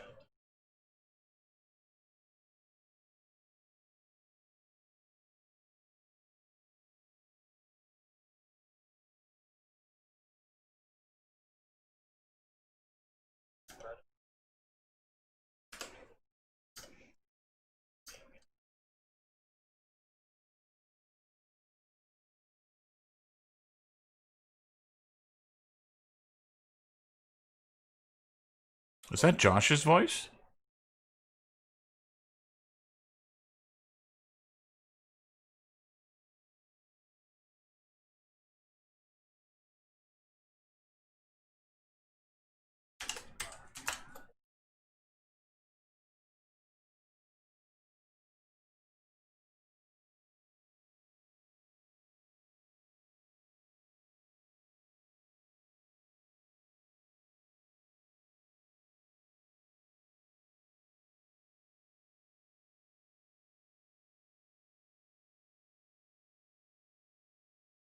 That's Karsten? Huh. Crazy. I wouldn't have recognized his voice. This is fantastic, Rich.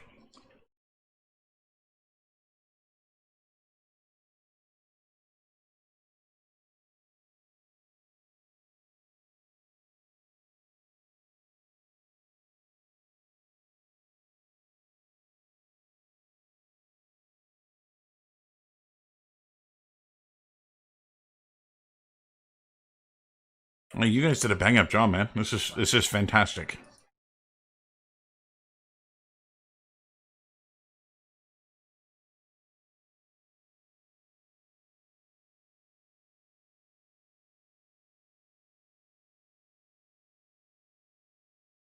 Yeah, man, that is fantastic work. You guys did a really bang up job on that.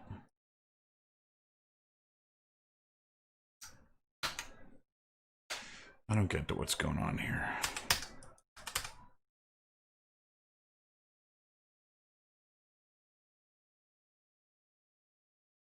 What? Fudgesicles.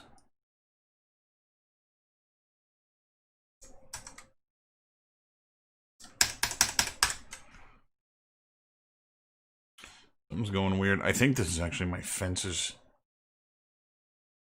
software that's doing this. I'm gonna try this again. Yeah, it looks fantastic, Rich. You guys did a great job, man.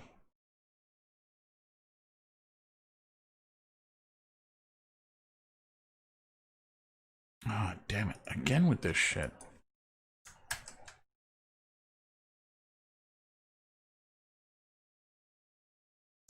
What is going on, man?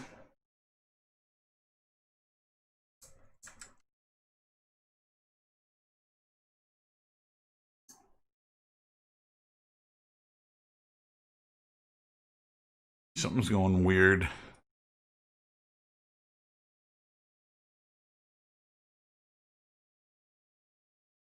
All of my software is missing the top.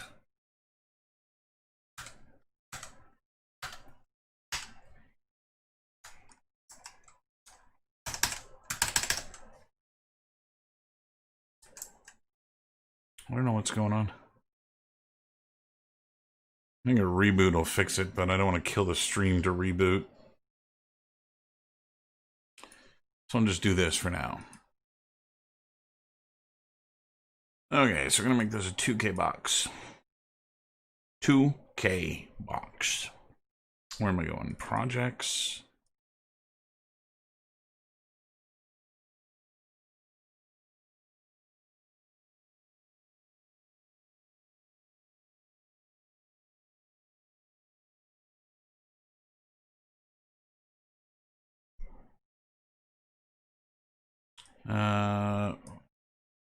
Lost my mind.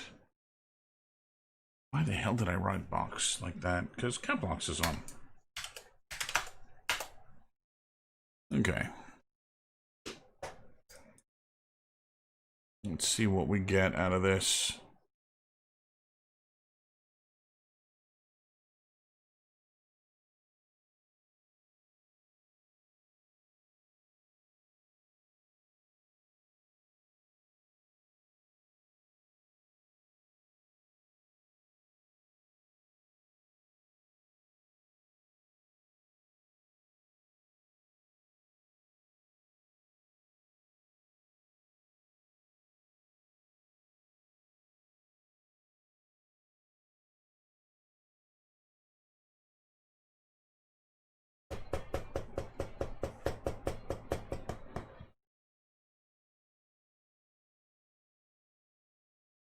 Let's see how this works.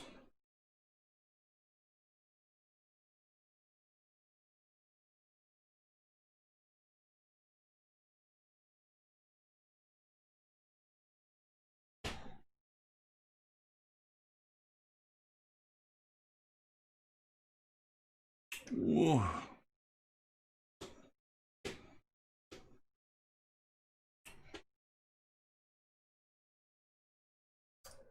So not bad, but I'm getting some polygons that are missing because of the cage here. So we're going to try and fix that again. We'll just extend the cage a little further. It's this area here that I'm hoping gets cleaned up. Oh yeah, lovely. That looks like I did it. Do-do-do-do.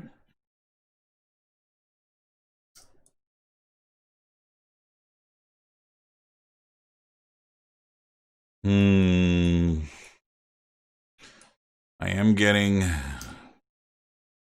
ugliness in here. It's in the AO again.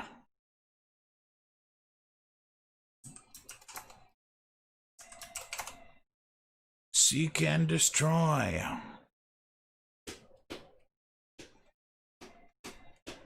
Seek and destroy.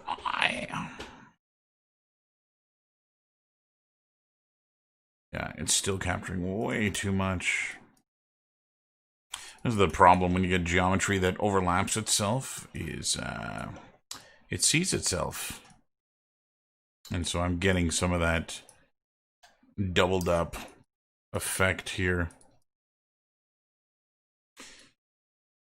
And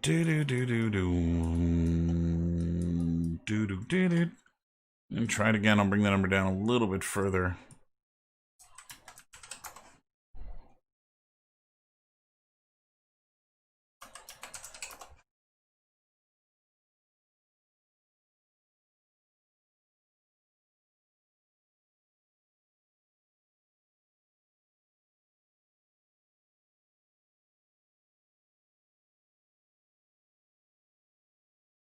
Yeah, it's still...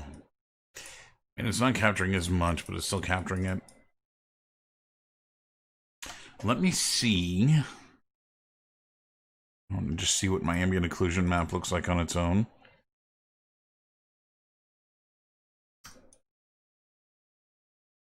Yeah, so this is an instance where the AO map on its own is just going to look craptacular. So I'm gonna bake this again, but we're gonna use the low poly mesh as high, and I'll turn off the normal, the world normal. The ID doesn't matter. I'm gonna keep the ambient occlusion on. The curvature can come off. The position come off, but the AO and the thickness will crank these two up. And we're also gonna turn on the. Oh, that doesn't matter. So instead of projecting ambient occlusion, it should be just using the mesh itself for ambient occlusion.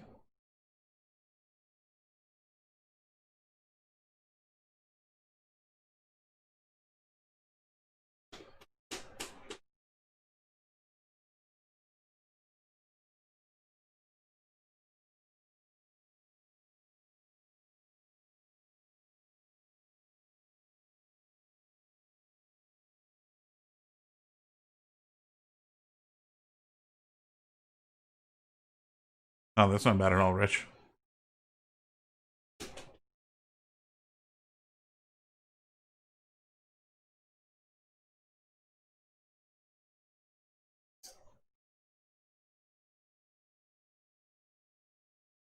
Do do do do do do do do do boo do boo do be do do do do do do do do do do do do. Okay, let's see if this shader. Okay, that's not actually all that bad. It needs to be rotated.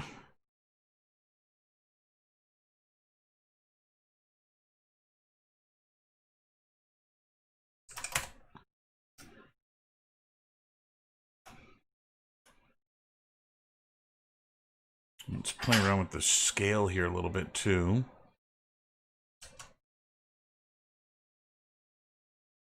Seek and destroy. Searching. Seek and destroy. Yeah, a little blemish there. I think I can paint that out without too much issue. I'm searching. And I'll lighten the cardboard a little bit, because again, I want to put blemishes on it.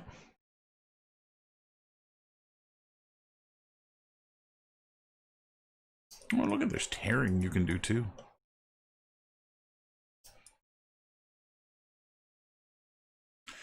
It was doing the baking.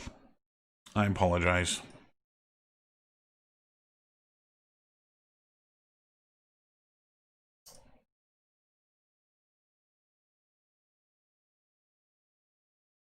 It actually looks like the tearing is backwards.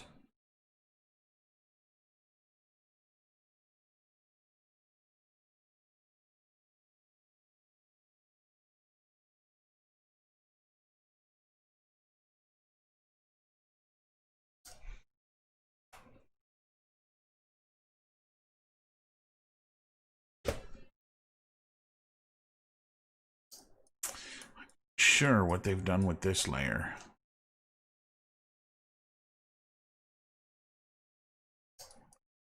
Looks like it's supposed to be dirt, but I don't think it looks like dirt. I'm going to remove that. Again, I'm going to do my dirt in the engine.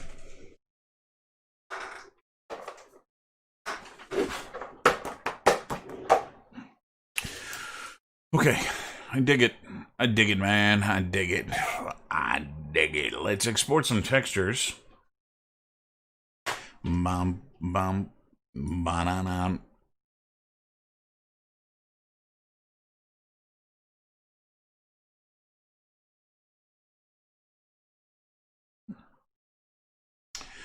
Okay, gotta stop head bobbing and start concentrating on what I'm doing. Box. This guy. Unreal Pact.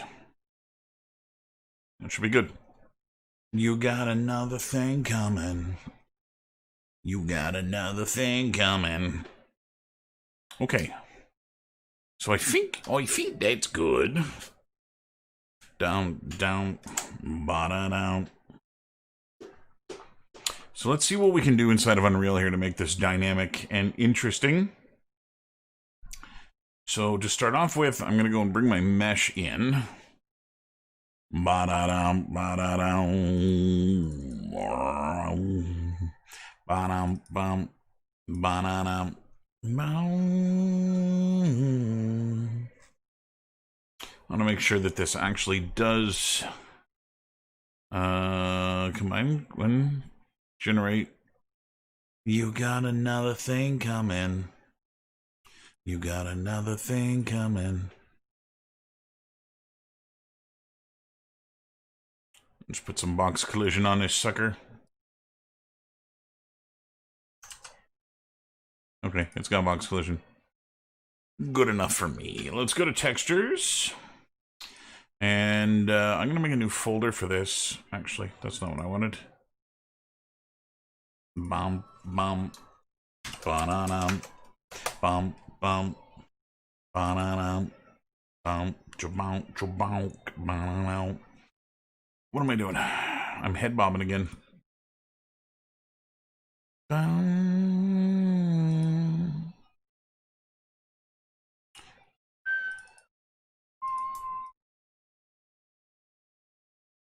You got another thing coming.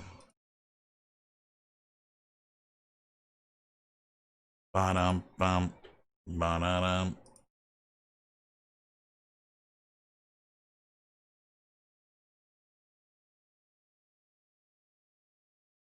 Okay, we're going to start a new material. I'm going to call this MA. That's not typing. Damn it. MA box. And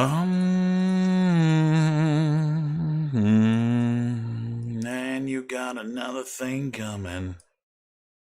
You got another thing coming.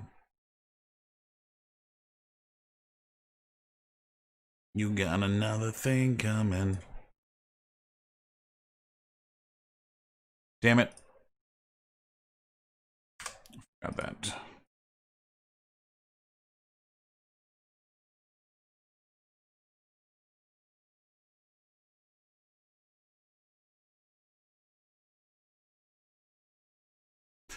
Red, green, blue. Okay. Let's swap these two suckers. So out of the gate, that should give me proper looking box.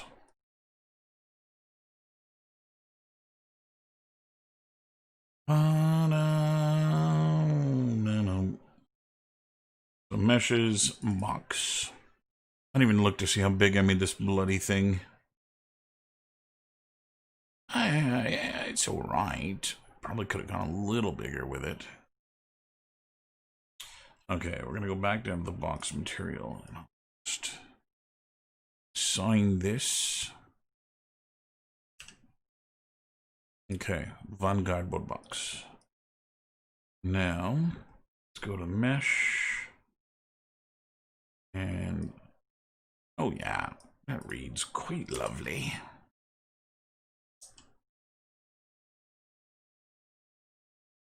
So yeah, so that's my goal, is to actually put a bunch of these things in and around the world here to fill up space, which is, I mean, that's the idea anyway. So the next thing that I want to do is add a little bit more dynamic to the material, and the way that I want to do that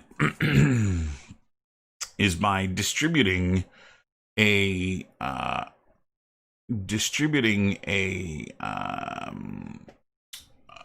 another layer on top of this, based off where the objects are in the world. And so this is kind of a neat thing when you see this working. It really allows for one mesh to be pushed a lot further than just one mesh, one texture, and have it repeat. And so that's what I'm going to do. I'm going to go and find, I think in my texture maps, I have a noise. There you are there. So I made this noise. This is usually one of the first things, if you go back and watch some of the early videos. This is one of the first files that was brought into Unreal.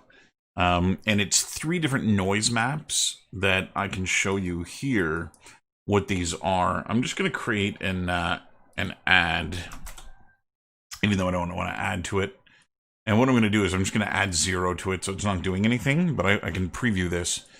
So noise A is just a typical, what looks like Perlin noise, where every pixel is a random value between 0 and 1. B is a very high contrast noise. Now, there is still gray value in this when you get near the perimeter here, but it's mostly black and mostly white. And then finally, B is a very gray on gray. There's not a lot of black in here, and there's not a lot of white. Everything kind of finds itself in between in a kind of mid-range. And so I can actually use these things, these images for different things. And I use them a lot on things that I'm working on. This song is louder than I want it to be and hurts my ears.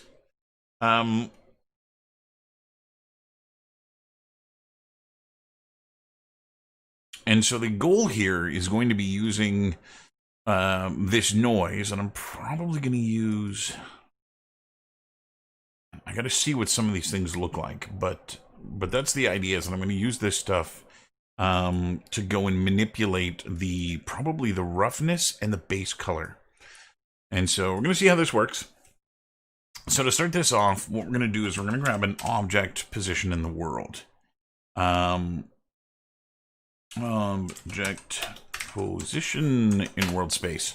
So this takes, what this spits out is wherever your object happens to be. In this case, these three numbers here, X, Y, and Z. And those numbers then get spit out into this. Okay, so the next thing I'm going to do is I'm going to create a noise. And what I'm going to do with the noise is I'm going to shuffle the noise around based off the object's world position. So we're going to change the settings in the noise here, 0.07. I want to make sure that this is simplex, texture-based simplex. There's different types of noise that you can use, and different ones have benefits for different things. And then I want to go and change the minimum and maximum of this. I want to make sure that they're set to 6 levels, -1, and 1. So we're going to pull the object position into the position of the noise. Then what we're going to do, because the noise is 3D, we're going to go and break this out into 3 different components, which is X, Y, and Z. Now, I don't actually need 3 components of this, but I want the detail to move whenever I do manipulate it. So remember that this is where the object is in the world, which is 3D, but I'm going to be plugging in my UVs, which is 2D. So the first thing I'll do is just go and combine Y and Z. So that way I've got 2 numbers. I've got X and the addition of Y and Z together. So what that's going to do is if the object moves in Z, it changes this number. If it moves at Y, it changes this number. And if it moves in X, it changes this number. So that'll manipulate the texture. It'll convert 3D to 2D so that it manipulates them in a really nice way. The next thing that I want to do is take the seal of this. This is a sealing node. And I'm going to do that for both outputs so that I have my X and my YZ. The next thing that I want to do with this is then multiply it by a value that's going to truncate what it is that I'm doing. So these numbers are going to be way too big. So if I pull this out and multiply, and I'll need 2 multiplies. And effectively, what I want to do with the multiply is just bring in a scalar here. Let's give this a value of 0.2 to begin with. We'll see if we got to change that beyond anything else. And so what this is going to do is it's going to take whatever this value coming out of the ceiling is, and it's going to shrink it down quite a bit by doing this. The next thing we're going to do, these are 2 individual numbers, so we're just going to append them. And appending them is going to turn them into a 2 vector. And then that 2 vector, we're going to go and just add that to our texture coordinates. So texture coordinates, bring this down here. We'll do an add. And we'll put this long chain in here, which I'll plug into the UVs. Okay, so what this means is that as the object moves now, so let's do this in a way that makes this a little bit more visible. So let's take the color here, the red, and I'll make the red my color so that I get this black and white pattern here. And to see whether or not this is actually working, I'll just save the material. And you can see we get this cloudy noise on here. But you can see as I move the box, that noise moves around. So what this is going to do is it's actually going to give me the ability to, based off where I put this thing, change what level of noise is on this. And so that means that 2 boxes side by side will have a different level of noise. Now, I may change this number even further. Let's go 0.125 and save that. The idea is that bumping, I don't want to get too many of the same pattern. You can see the same pattern there keeps reoccurring. And so it would be nice if I could get a couple of different variations of that. But that's not too bad. The other thing I'm going to do is with my texture coordinate here. And maybe let's set this to 2.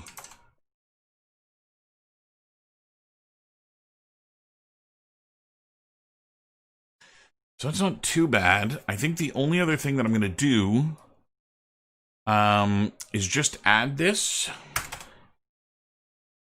with the green one, which is the high contrast one. And what that should do is give me splotches. Oh, maybe too splotchy.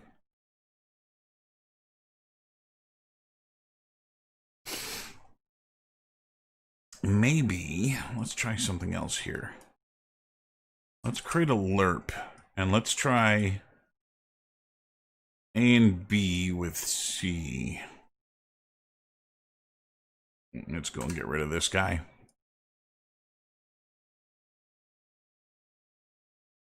No, that's too much. Yeah, I just don't want to use the green channel.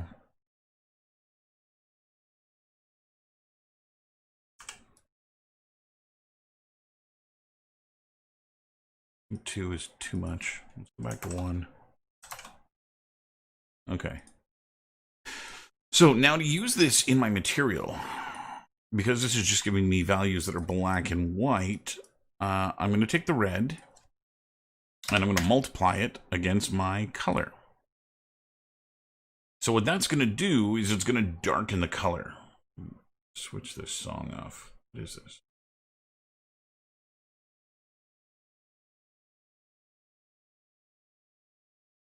Better. So what that's going to do is it's going to darken the color wherever the splotches appear, which is kind of nice. It might be a little overly dark, so maybe what I'll do is I'll take this, and I need to add to it, and I'm just going to add something really small, like 0.125, and then we'll multiply it again. And that'll just make sure that it doesn't go to black in those spots.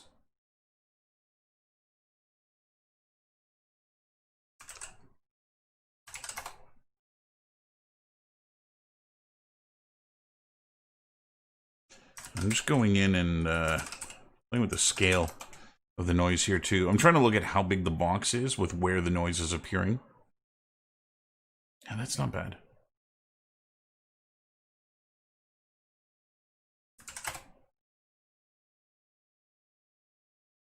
Okay, that's not bad. That's not bad. So the next thing that I want to do is also add this to the roughness. And so what I'm going to do, here's my roughness here, right? The green channel. I'm going to take that red out again, and I'm going to add it to the roughness. And we'll put this into the roughness. So what this should be doing is actually adding a little bit of roughness to the cardboard itself, so the cardboard isn't shiny, but the black splotches do end up looking a little greasy and slimy. So let's do that. And save this. And let's see what happens here in the world now when I move this. So I do want to watch out for it just going completely black, which is an indication that that scale is off. And whoa, hey now. I'm just going to scale this up.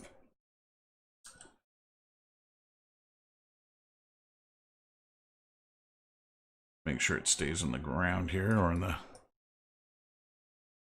Yeah, so I don't like that scaling is too much. Let's put it back to 1. And I'll just have to very carefully place these things so I don't see that repetition too often.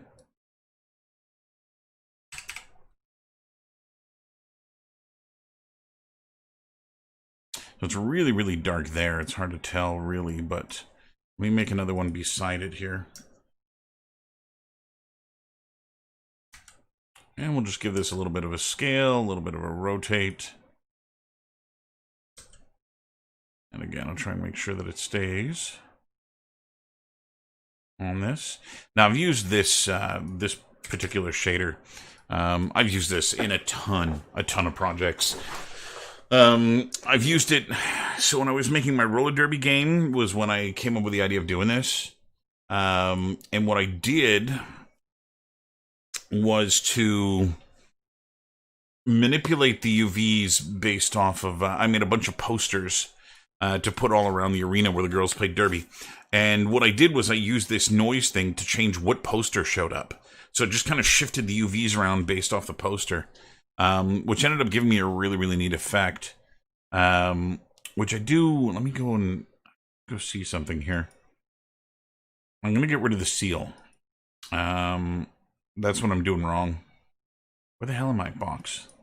That's what I'm doing wrong, is I'm still using that version of it. So the seal gets rid of the decimal point, which I don't actually need to do. And then the 0.5, this is based off the number of images that you have. So if I actually just go straight into here, like that, that should remove how similar these things look. So when I take one of these boxes now and shift it, you can see we got a ton more variation of where that noise is. So now it's just a matter of placing these things and getting it to look as natural as I can. And again, the nice thing with this is I can scale them up or scale them down. I can rotate them, and they'll do a really good job of filling up the majority of the space in here. Whoa, where the hell am I? I missed the room. There we go. And so, yeah, they're going to do a really good job of kind of blocking in everything to make the room feel full. And again, I do have some like really clean boxes here too. However, I think this is going to just work a little bit better. I'll put this guy up here. And that dark, I think that dark might be a little overly dark. I might go tune it back a little bit.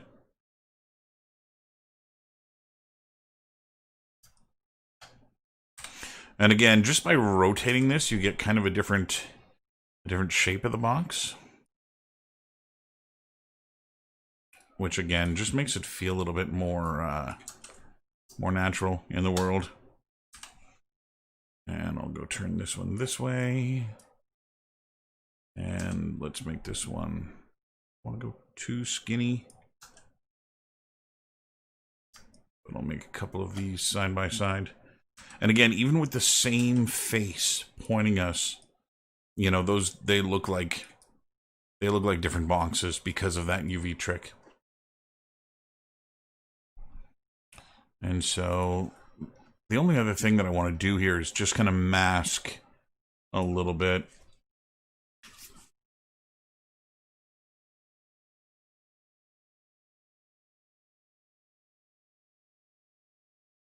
Cool, man. I appreciate it. I've been breaking down and actually going in and reading some of the reviews, which getting hung out to dry in some places, and kind of middle of the board. I think we're at about a 6.57 on Metacritic, depending on which platform you're looking at. It's funny though, one of the reviews was like, this game looks terrible, especially in handheld mode, and they were going on about the Nintendo, and it was like the game, I forget how they phrased it, but they said something to the fact of the game looks like a port instead of something built for the Switch. And it's like, well yeah, that's kind of how all games are. Like, the Switch is less of hardware than other consoles, and so you kind of gotta make your game work on that platform. And that was, I think it was Nintendo Life that was doing that, and it was like, that's really foolish kind of criticism that you're doing there. I think it gets worse beyond that too, Rich. In that it's not just level 2, right? But it's like the game spikes in difficulty. which is definitely something that I think needed to have been addressed. I think it's something that could have been. What I think happened is that as a studio, we got used to the difficulty internally while playing our own game. I think we got used to it, and just ended up making it way too hard. Which it's not ideal when that happens, but it does happen. So I'm just looking at these other little boxes that I put here, and I think I'm going to tone down the water oil spots on these things. I think they're just a little too pronounced. I think they're still just overly. I'm going to have to put a clamp in here too. Let's do 0.5. Oh, that's better. That's better. Okay. So let's add a clamp here because I'm adding. And I don't want to tank the.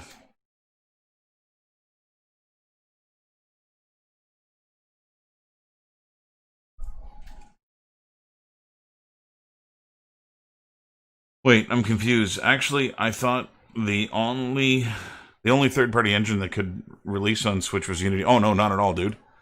Um, you can make any game engine run on the Switch.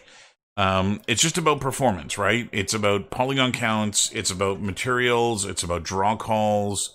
It really comes down to making sure that your game can perform by doing all kinds of tricks and things to make sure that things work.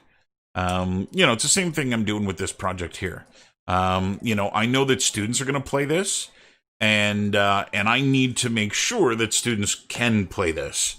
And so I'm trying to, as best I can, if I go over to let me go and show you this here. So I'm going to go to the optimization, view modes, and shader complexity.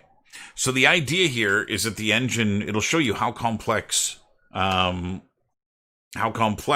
system is, right? And right now, you can see that almost everything in my world is green. There is very little that spikes when it's red. And the places that I am getting red, when I go in here, you can see that I'm now in the bad for rendering. This is transparency. And so I am doing what I can in terms of performance to really make sure I'm not tanking the performance. Now, in adding my boxes, that noise system that I added, you can see is somewhere in here. It's not fantastic, and it's not terrible either. But in order to get a decent frame rate that I want to make sure all the students have the ability of making this system work. I need to be able to see mostly green in here, and there's all kinds of. Oh, I burnt my retinas. There's all kinds of little things that you can do that will kind of speed that up and whatnot. But right now, I've tried very, very hard on almost every mesh that I have in this system to stay away from transparency. I'm just not using it. And that's because transparency is a fairly expensive thing. And if you put it in your game, you want to use it sparingly. And so, where I've got it right now is in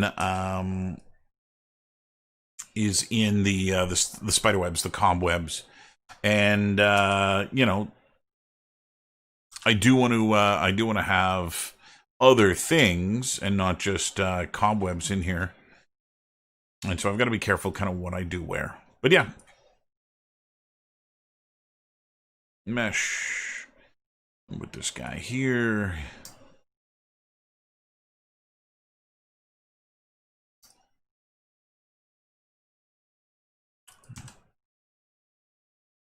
And so again, my goal here is to now start, filling up as much space as I can so that the basement does have that cluttered feeling to it. And again, the more of these little box guys I can put in here, the better. They're not too expensive. They're only about 1,000 polys each, so that ain't too bad.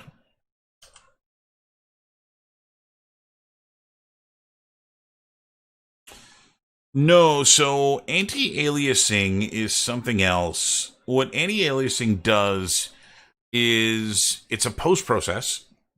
So it takes every frame that your engine renders and it blurs it. So it's kind of like if you were to take an image into Photoshop. Let me show you this. Post-processing is a really expensive thing, and the more of it you do, the more expensive things get. So I'm just Googling an image here that I'll bring into Photoshop, and we'll do a kind of thing here so I can show you what anti-aliasing is.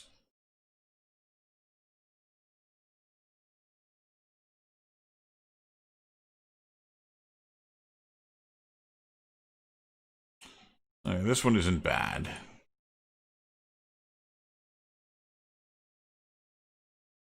So I just went and grabbed an image of power lines. That's not at all the size that should have been. There we go. So I just went and grabbed this image of power lines. And if you think of, what happens when you end up with a lot of really thin lines like this. They're made up of individual pixels. And if you run out of pixels, what you can start getting, and I'll do this with the brush here, the pencil tool. What you can end up with is, if you do this too small, let me do a single line of pixels, and I'll draw another line here. So maybe something like that. So when you get up close to this, you're going to see that it's shitty. And it's not even a continuous line, right? Like there's nothing joining these two things. They're missing. So what anti-aliasing does, and this image actually has, when looked at it, it's actually pretty anti-aliased already. But what anti-aliasing does, whoops, let's undo that. Let's go back up here. So what anti-aliasing does is essentially goes filter, blur, and Gaussian blur. Now before I do that, I'm going to duplicate the layer. So I have two of them. And I'll go filter, blur, Gaussian blur. And the idea is to blur it just enough, like so, and then add 2 copies that will all set to be multiply. And so what it does is it kind of finishes the line. So now you can actually see that at no point in the line is it broken. It all looks like it's a continuous line. And if you actually look at this next to these guys, you can actually see how similar those two things are.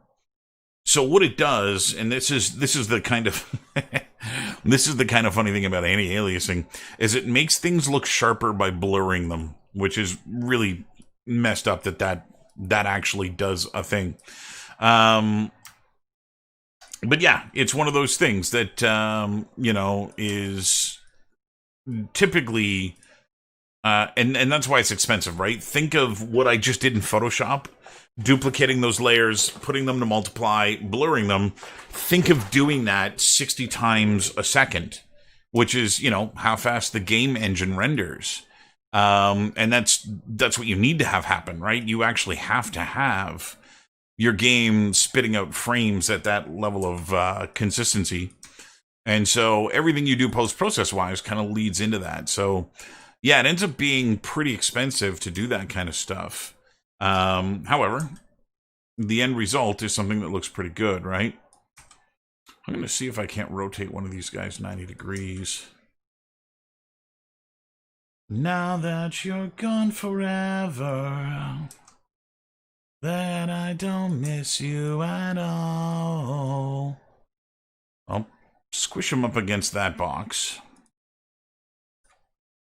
Now that you're gone forever. So yeah, I'm definitely starting, it really feels cluttered to me now in areas like this. And that's my goal. I want to kind of just keep going through as much of this place as I can, making these little areas look cluttered with crap, as cluttered with crap as I can. Let's scale this down to be a little bit more square. Let's move it locally too.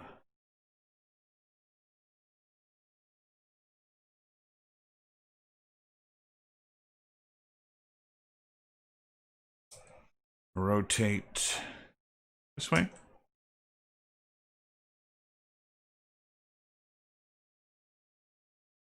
Okay. That's not bad. I got a box in there now.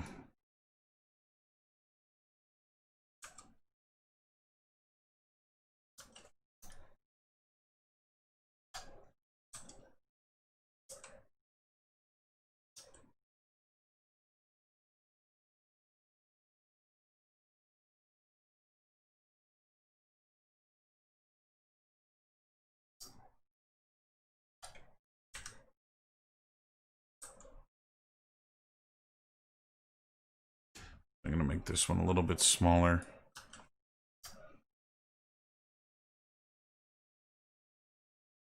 The hell am I listening to?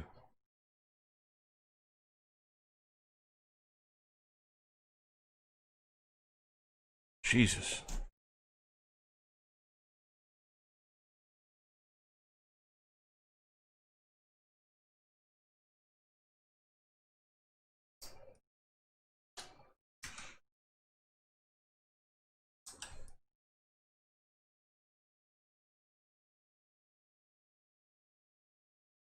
Got a big old empty shelf here.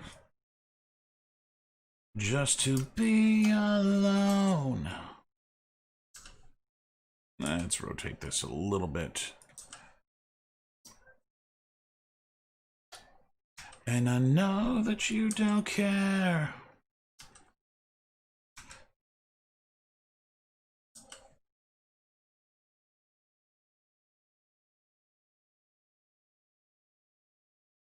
No matter how hard I try.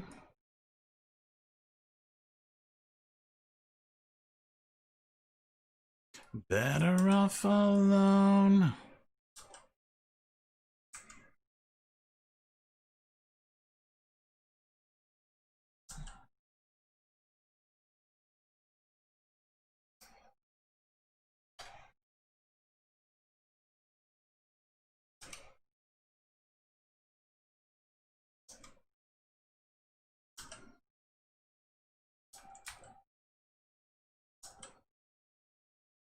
So I think the only thing that I might do here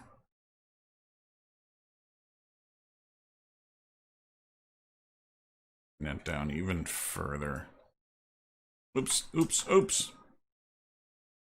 And you scream at me. Is I might actually make another version of this shader without the dirt. So it just looks a little bit more cardboard-like. Because I think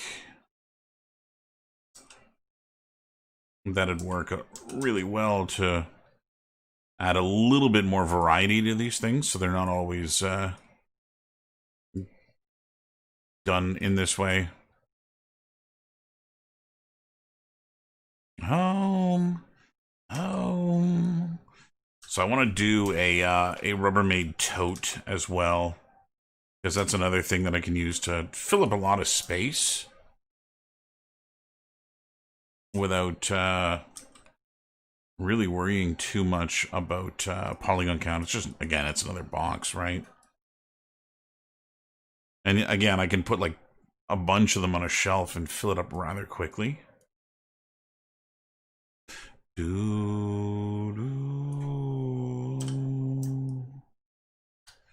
Another thing I think would look really good down here is stacks of newspaper, which I may go and do that at some point. No matter how hard I try.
I don't know where they're based.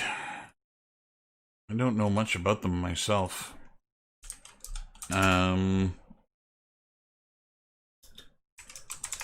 Take a look.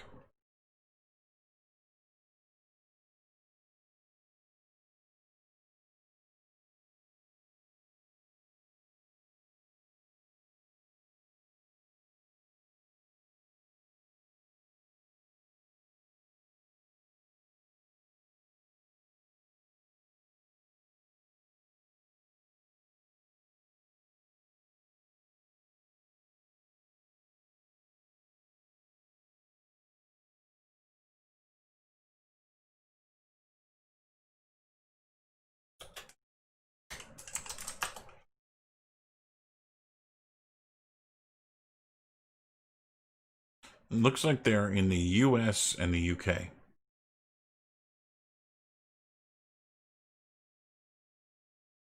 So no, not exactly local.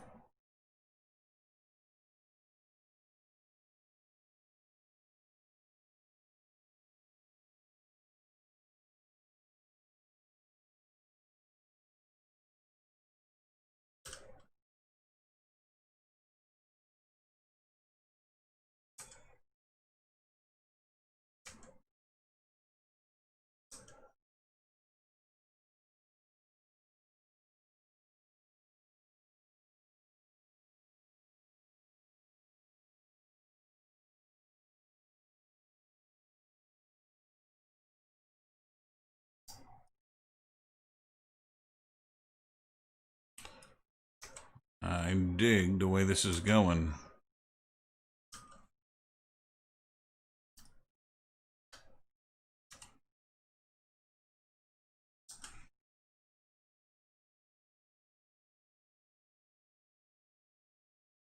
Boom. Long skinny one down here.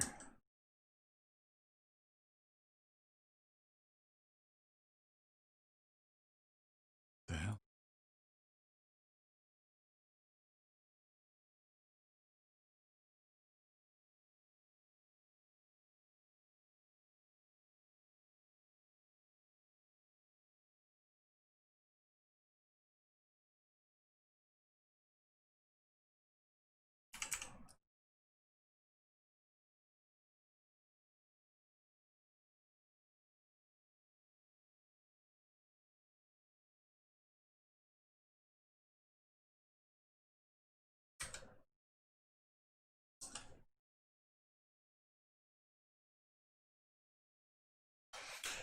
Okay.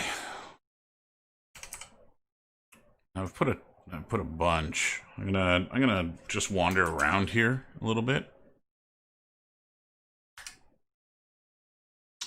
Because I just want to see how much fuller it feels with the boxes in here. Just think about it.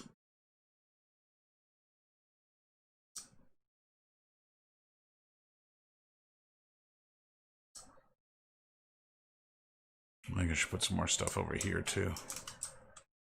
Lately I've been skeptical, silent when I would used to speak. I didn't realize just how big I'd scaled up that box. That's mental. I love to be the one to disappoint you when I don't fall down.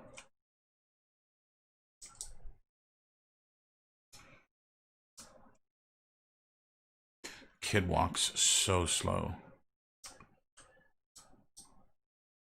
Ian, you're here. The last few times you've been here, I've wanted to show you something, and I've totally forgotten about it every time. And you're here now, and I just happened to walk by the place in the map that had the thing I wanted to show you.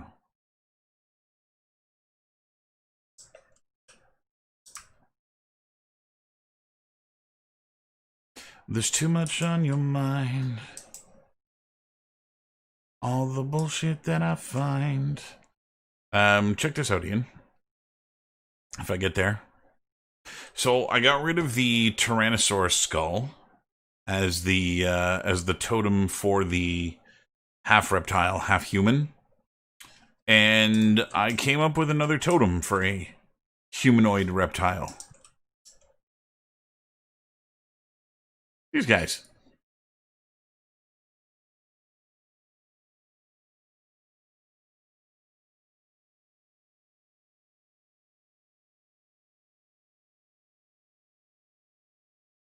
Eh?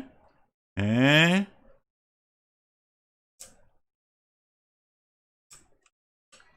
I think I could use some boxes there.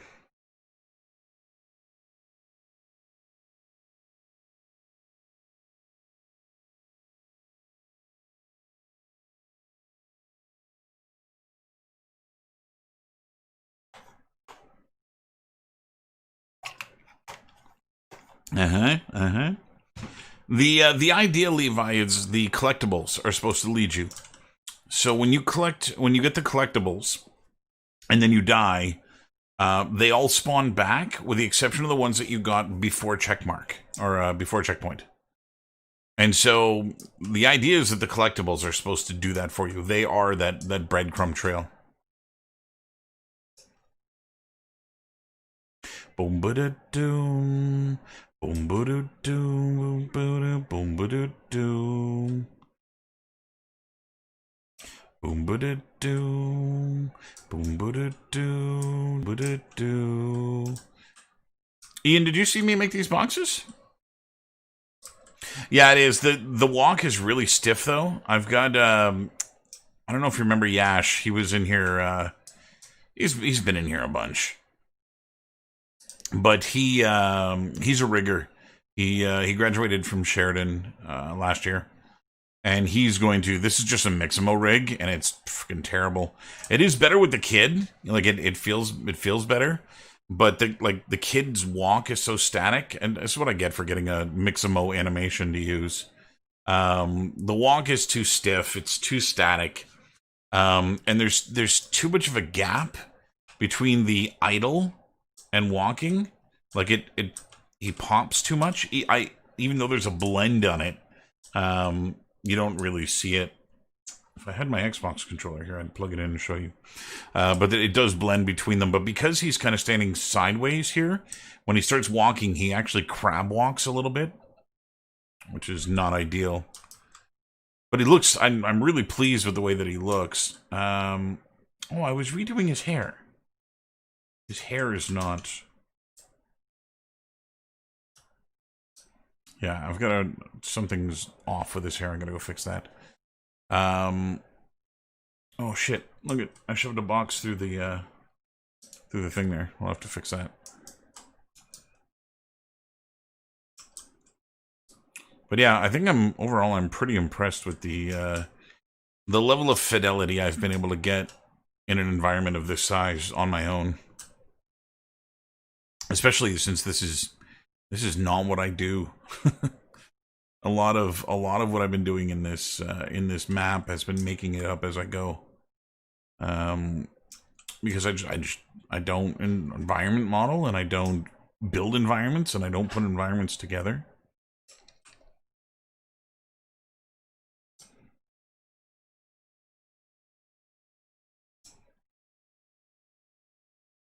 Did you see my box shader, Ian? I don't know when you joined, but I got a cardboard box shader that works really, really well.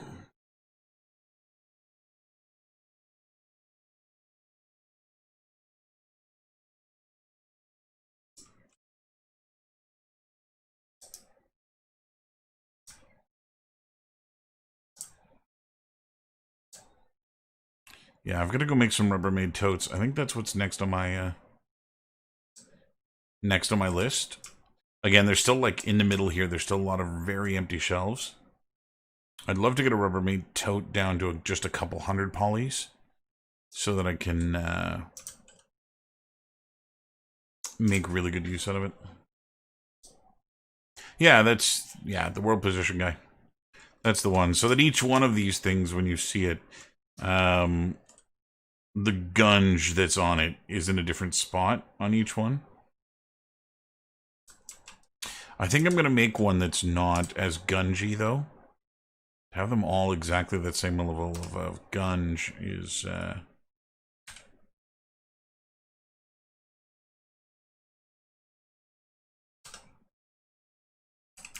me see what I can do here.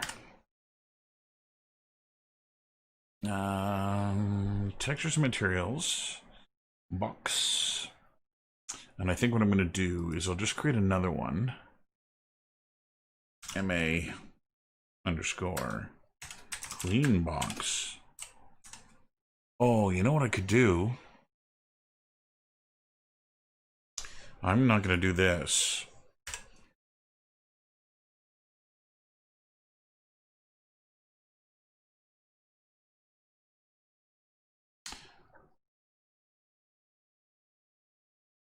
Yeah, no, I am going to do that. I am going to do that. I was going to complicate that material a little bit more. But I don't think I want to.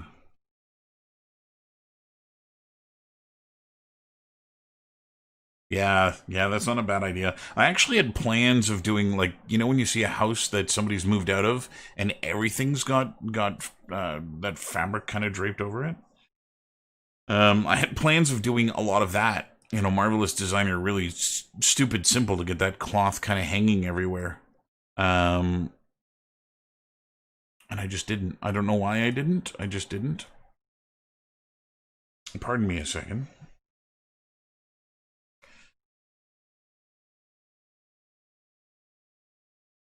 I'm going to go and...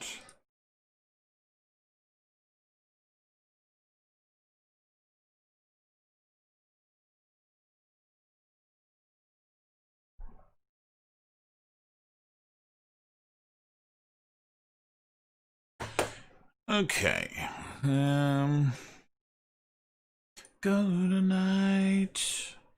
Let's see how quickly I can get a plastic tote done.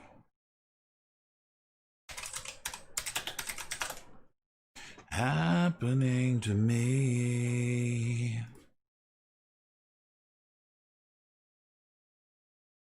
Just walked away. What am I doing? Oh man, I have so much software open.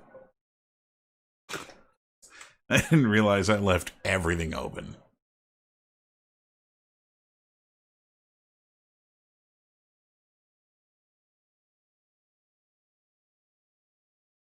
For down. Okay. Yeah, there was... What is going on here? And she tell me... Okay, so I'm gonna start with a box.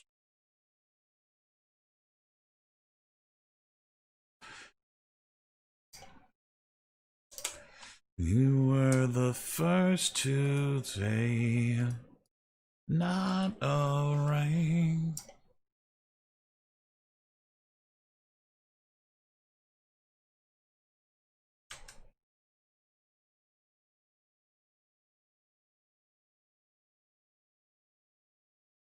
When you left me for you.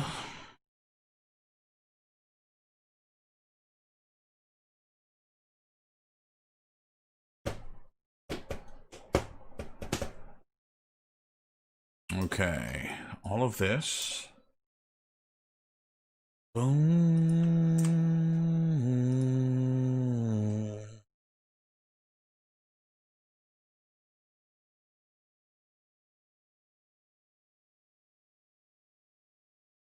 And I'm okay.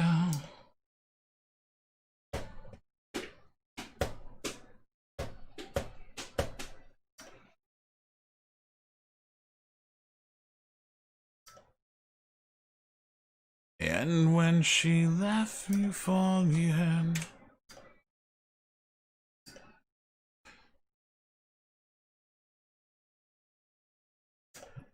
I'm okay.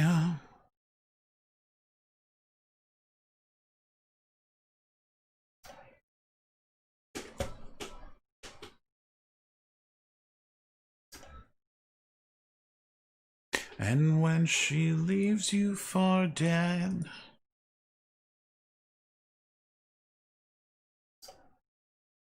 Okay, I'm gonna put another line in here.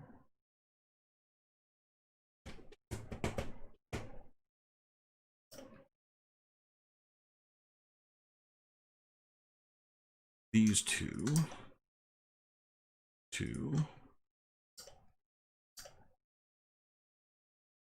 These two. I have YouTube Music, and so I'm. It is a. I was listening to. It's really cool. YouTube Music has a thing called Your Mixtape, in which it just pays attention to what you listen to when you don't use your mixtape, and it starts compiling a mixtape for you of stuff that's similar to what you listen to, but isn't necessarily in your library. And so I put that on a lot because I discovered a lot of really cool music that way. But no, that's what I'm listening to. YouTube Music.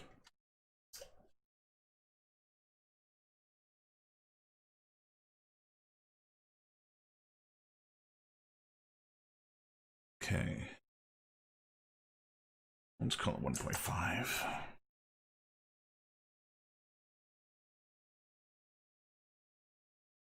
Yeah, I don't actually have Spotify. Of all the things I spend monthly to have, that ain't one. Not for any particular reason.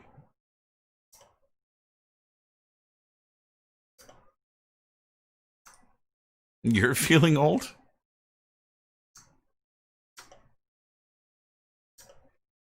There's a good reason for that, dude. We is old.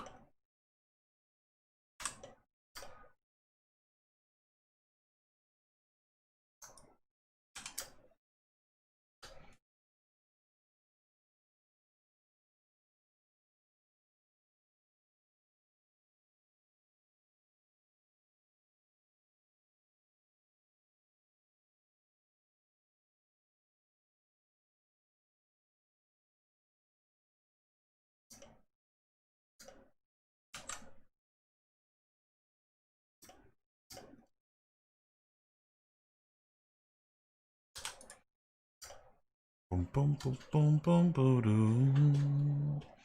Mm-hmm.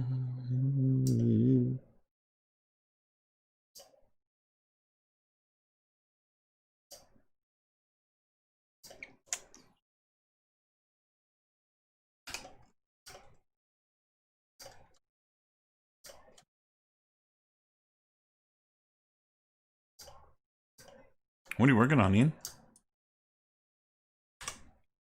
Anything cool?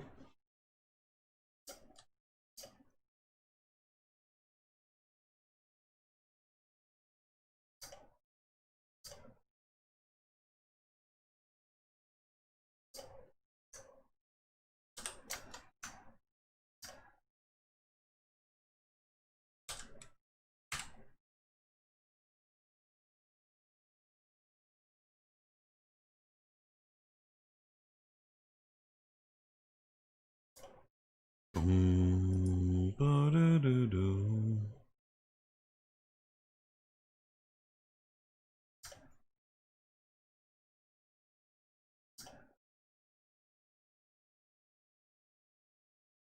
Okay, I gotta put a handle in here.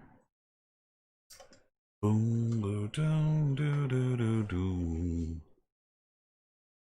Looks like it just comes out.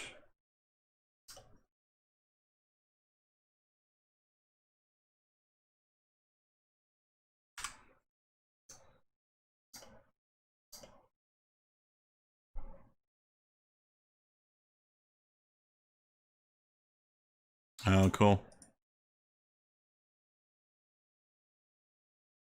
Hey, you weren't here the last time I was streaming when I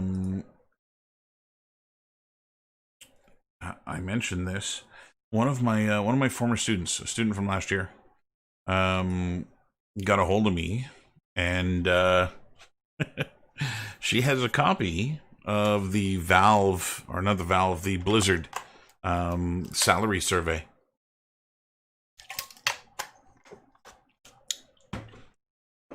And so I've got a copy. There's nothing really shocking about it. It's all the numbers were like, yep, that's kind of where that should be. There was nothing really jarring about it. But let me know if you want to gander that, because I got me a copy.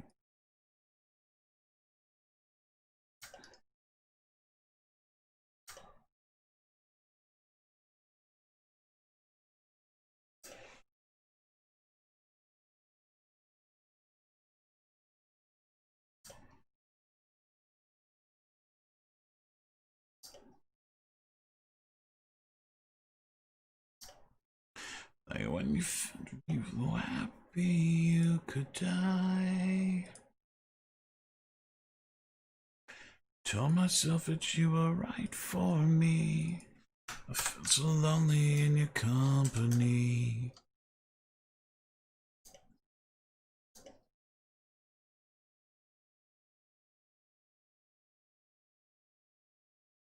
Levi, you make me smile, brother. That was something that I came up with. Our tech artist ended up doing that. So I don't know if I told you guys, but I started off as tech artist, and we ended up hiring someone along the way to become a tech artist. And so I slowly started handing off the stuff that I was doing to him, and anyway, one of the ways that we were working at the beginning was that I would come up with an idea of something that I thought was really cool, and then he would implement it or do something with it, and that system was pretty expensive in order to get it actually up and running, get it working. But yeah, no, I love that little trail that's behind him. I don't know what Paul ended up doing in the end. Paul's our tech artist. I don't know what system he ended up using in the end, but the one that I had created, that I had handed off to him, that I'd given him, was using a series of it's kind of like render to texture in the engine real time, and it what the hell is going on here? Why can't I weld this? So yeah, it was a series of that's why render to texture that was just kind of updating real time in the engine. And so as the head rolls somewhere, the head is essentially painting the ground, and that painted texture then just becomes a decal that floats around with the character. It was a really, really, really neat system to get all up and running, to get set up.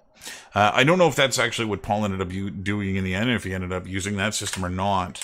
Again, he ended up taking over as tech artist along the way, but that was one of the things.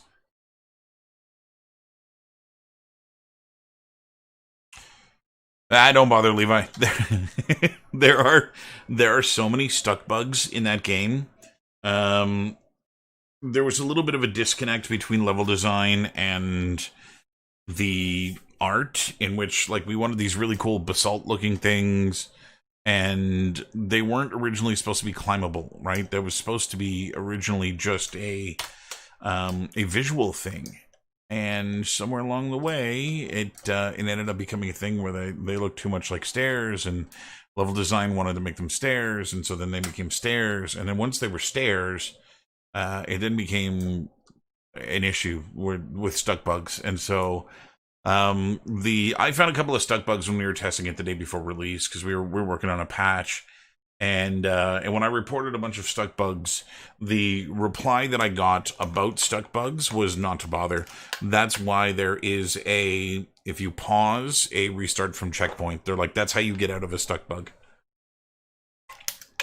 And so, yeah, it was just the nature of how the terrain stuff was put together, that there was going to be stuck bugs everywhere. We were never going to get them all.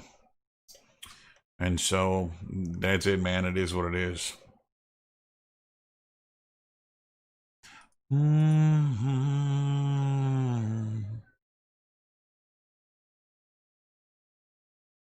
Yeah.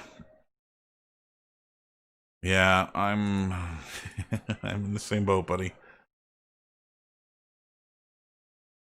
Do do.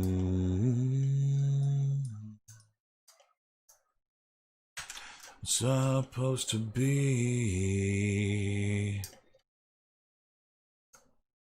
You you had some experience with wouldn't it be cool if when you were at Silicon Knights, didn't you? Ba-do-do, ba-do-do, losing my soul down in a hole, losing a soul. It can be death to a game.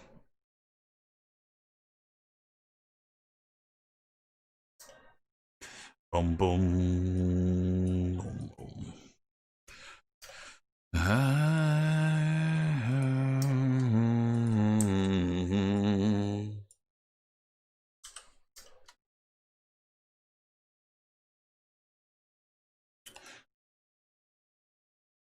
I gotta say though, that is one of the more rewarding things to have a game come out and have people like you guys. Wouldn't it be cool if the main character ages backwards like Benjamin Button? It is very rewarding to have you guys go and play something that I worked on. That is fun. Yeah, I've released a ton of games. I think Scully was like 18 or 19 in my list of stuff that I've made. Um, but it's definitely one of those ones that I was in contact with a lot of people while working on it, and a lot of people showed a lot of genuine interest in the game just because it was something that I had worked on, which is pretty flattering. And so yeah, no, I really appreciate you guys picking her up and giving her a spin.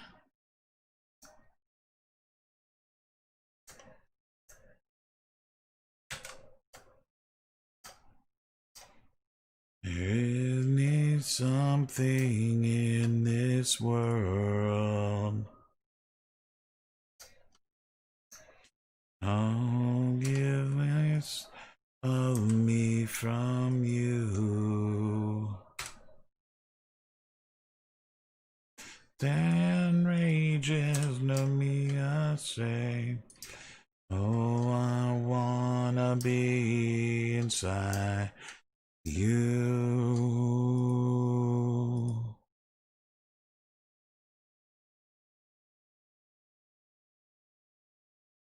Down in a hole.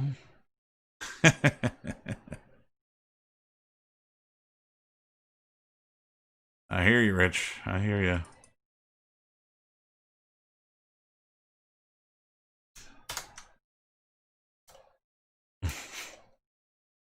Down in a hole. Feeling so small.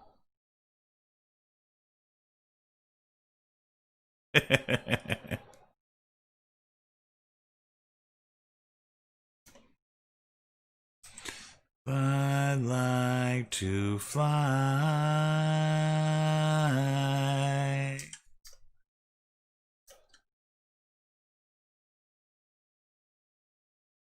Come on, you.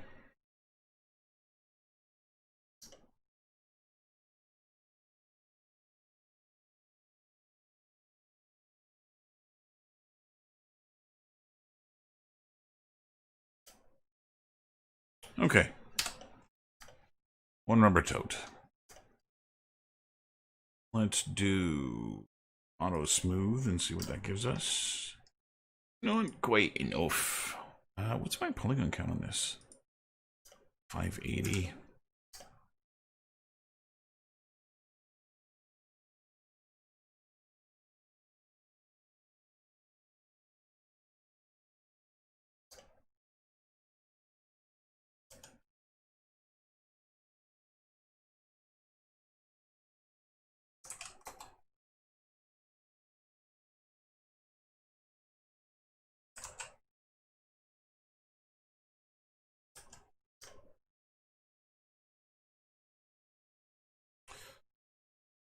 Okay, how big did I make this thing? Oh, not bad.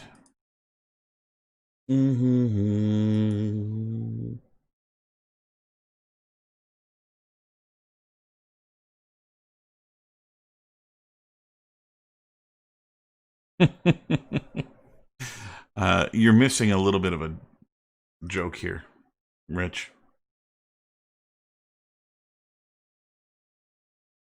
This is not a hypothetical.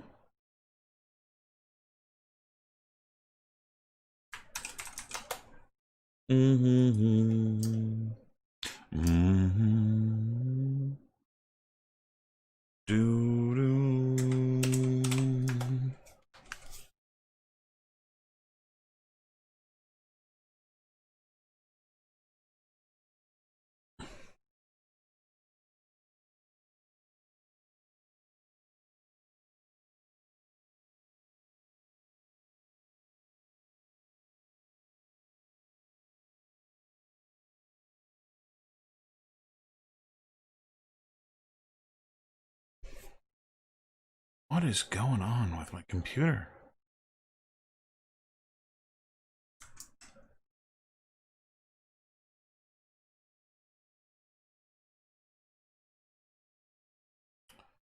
I've done something to my monitor, and I don't know what happens, but every time a window opens, the entire toolbar is gone.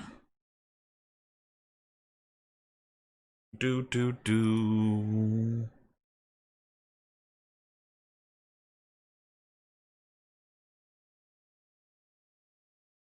Like, what the hell is this?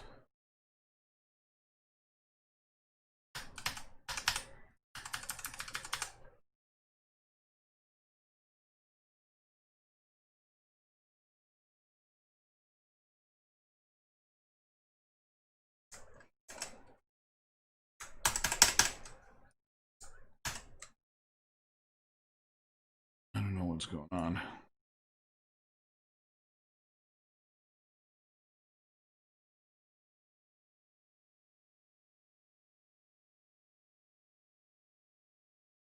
Hell, man. Do.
We were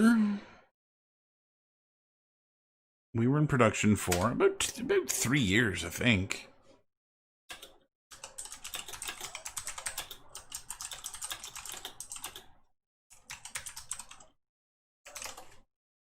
Something like that.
Yeah, that went out. So they announced the winners of that, Levi, when the on the release day there was a live stream that we had. Modus hosted a Twitch live stream with the head designer and I don't know what Brandon's position is. Studio head,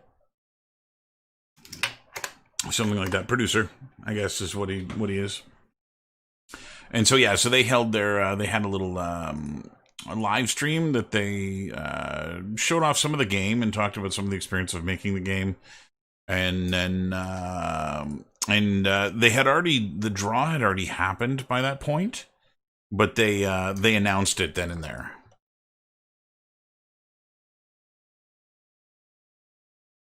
And then I think they actually gave away copies of the game as well. They had five copies of the game, 5 keys they were giving away during the live stream, which was pretty cool as well to do that. And Modus was responsible for that.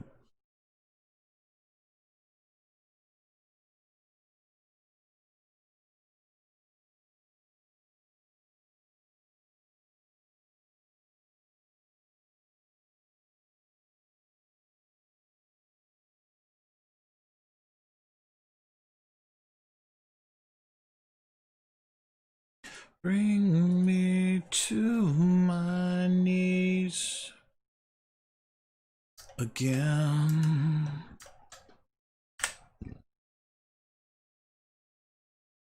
I could beg you please again.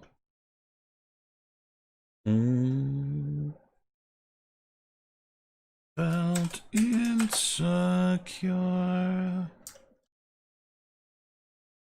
Let's put this over the other one.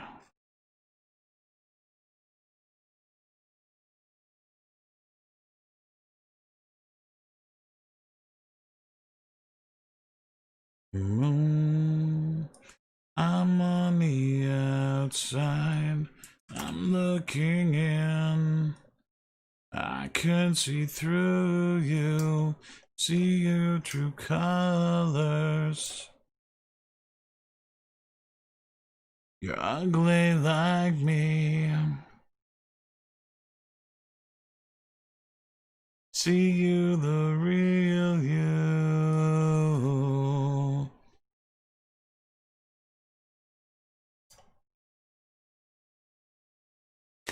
Boom.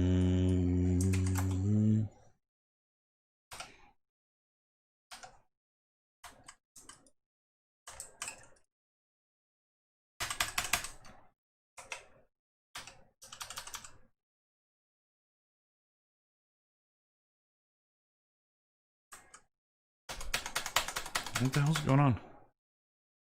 Oh, I hate you, Max. I hate you with a passion, you stupid software.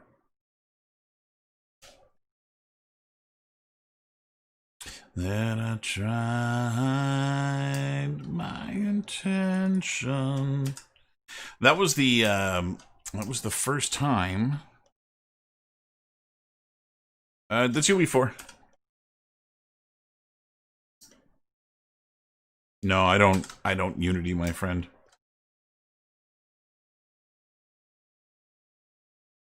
I will never Unity. I'd leave a studio if they switched to Unity.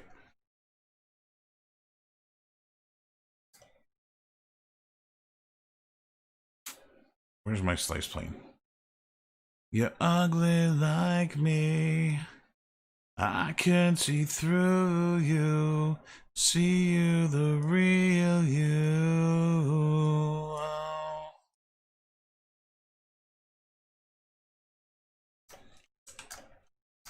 Boom, boom. All those times that I tried, all this wasted.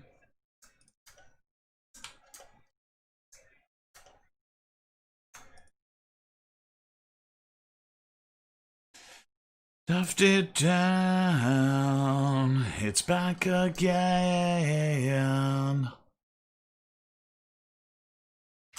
Okay, one high polytote. All alone. Up. OBJ. OBJ. Hi. Yeah, I'm on the outside. I'm looking in. I can see through you. See your true colors.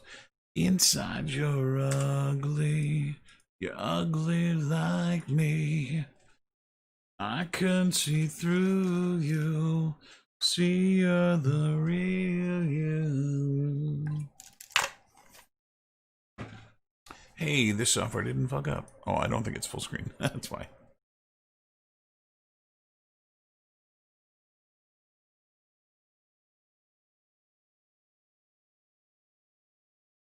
What is this?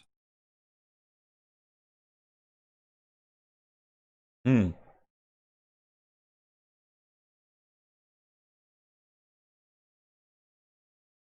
Okay, let's go bake this sucker.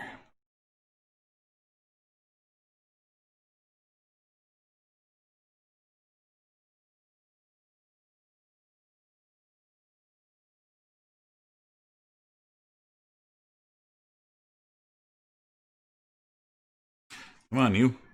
There we go. Ambient, full, thickness, full, bake.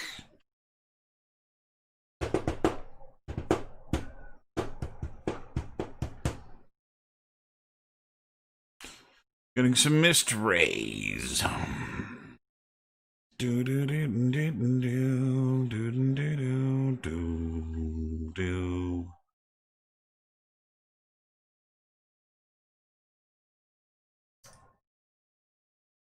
Oof.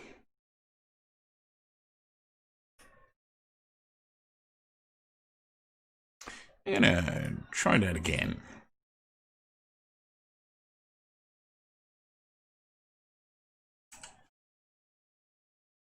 See if it's any better. Ah, that's better.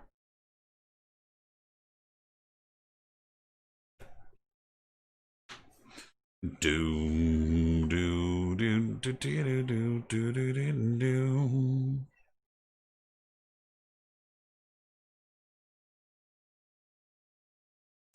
Ian, what are you playing nowadays?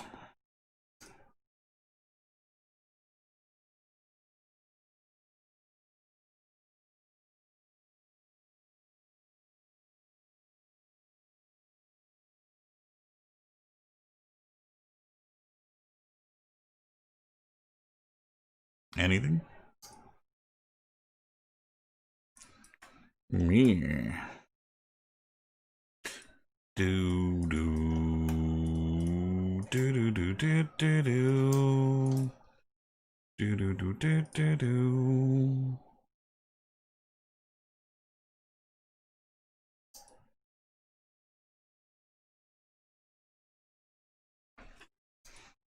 I'm playing on occasion when I'm able to. Ghost Recon.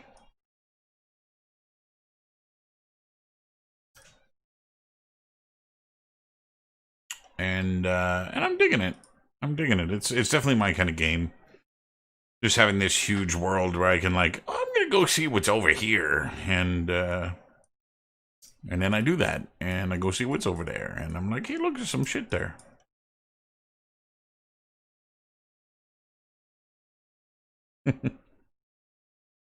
Play Scully, you fucker.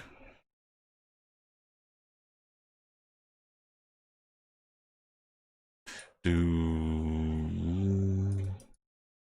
do do do do do do do do do do.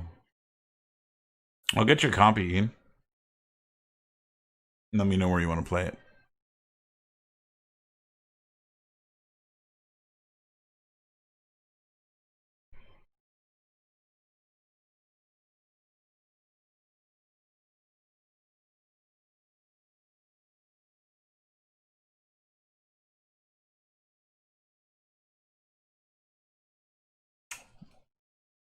think it's Wildlands. Here, I'll show you. God damn it. I don't know what's going on with my fucking monitor, man.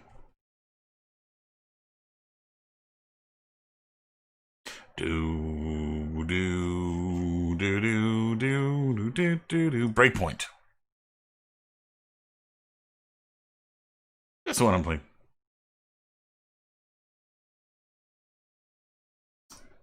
It was $6 on Stadia. They were having a sale. So I was like, I don't mind if I do. I'll play that. For $6, I'll play that. And I'm enjoying it. I'm enjoying, there's a Terminator mission that Terminators have infiltrated the island. And it's like, it's on you to tell them to go fuck themselves. It's fun. It's fun.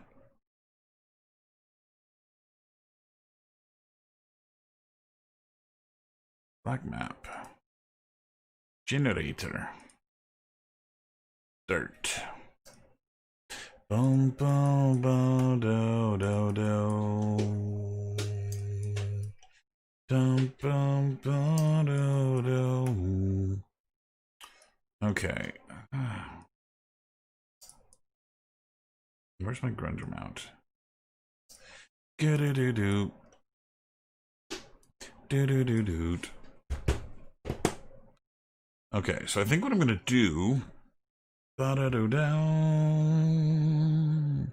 I was the edge of town. Is I'm going to make these things that have different colors so that I can have a couple of them. Couldn't help myself, I just had to laugh. What am I doing? What am I doing? What am I doing? I'm picking a project. Thinking of you. New folder, tote. Thinking of you. Next time around. I was feeling just a bit frustrated. Checked my smoke, smoked another cigarette and waited. Staring up at the moon. Okay, let's see what I can do with this. New folder. Licking your silver spoons. I'll be thinking of you. Thinking of you. Thinking of you. Next time around. Thinking of you. Thinking of you. Next time around.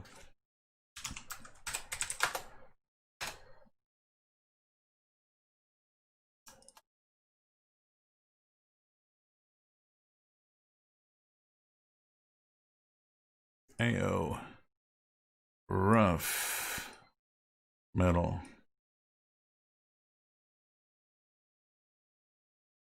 Okay, this guy is going to go multiply.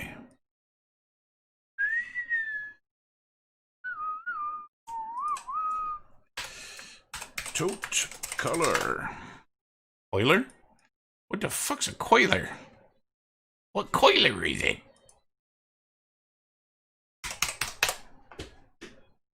Dook. Boo-doo-doo-doo. Bop-bop. Boo-doo-doo-doo. Boo-doo-doo-doo. Boo-doo-doo. Boo-doo-doo-doo.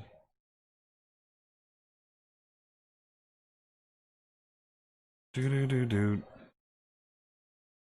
Do-do-do-do.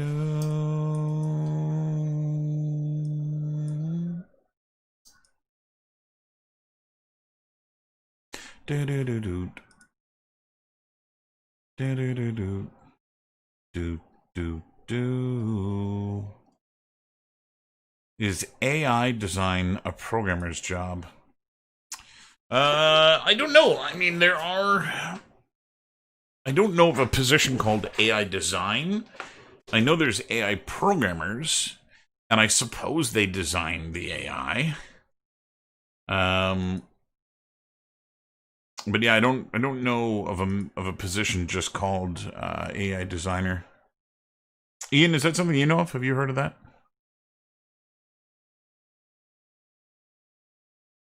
Time round, thinking of you. Okay, so this is going to work quite nice. Nice. Nice, I think. I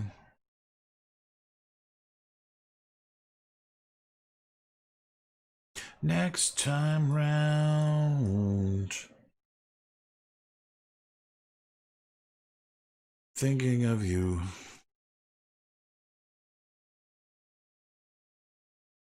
Next time around. Yeah, that's my take on it too. And most of the studios I've been at have been fairly small in terms of the number of employees, and so holy shit. Look at that. Without measuring my tote,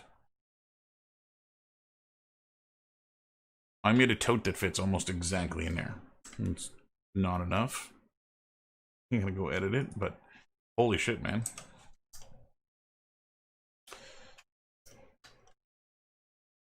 To die like the from your eyes.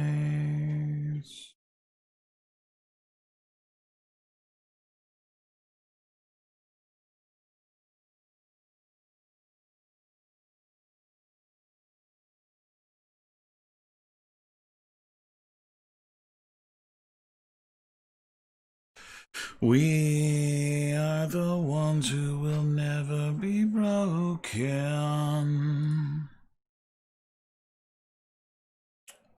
Oof. We are soldiers. Yeah, that's better. I mean, I do want this thing to actually fill up enough of these shelves. Whoa, whoa, whoa.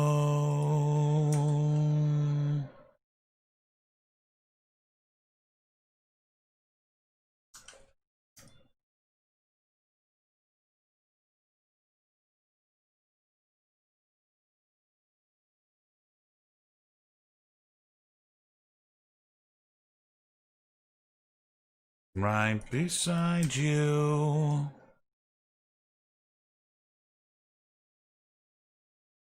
So I'm going to go into my materials here. I'm going to make a couple of different colors of these things.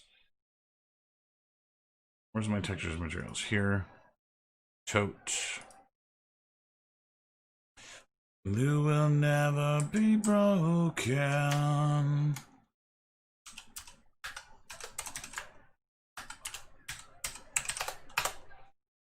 We are soldiers.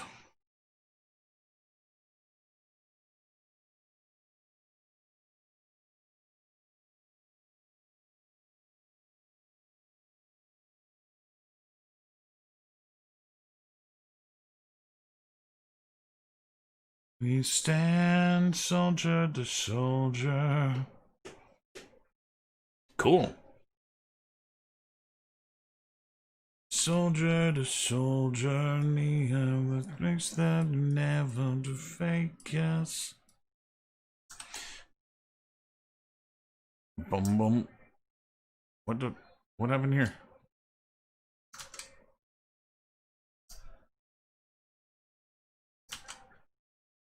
What the fuck is happening?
It's the benefit of Stadia, my friend.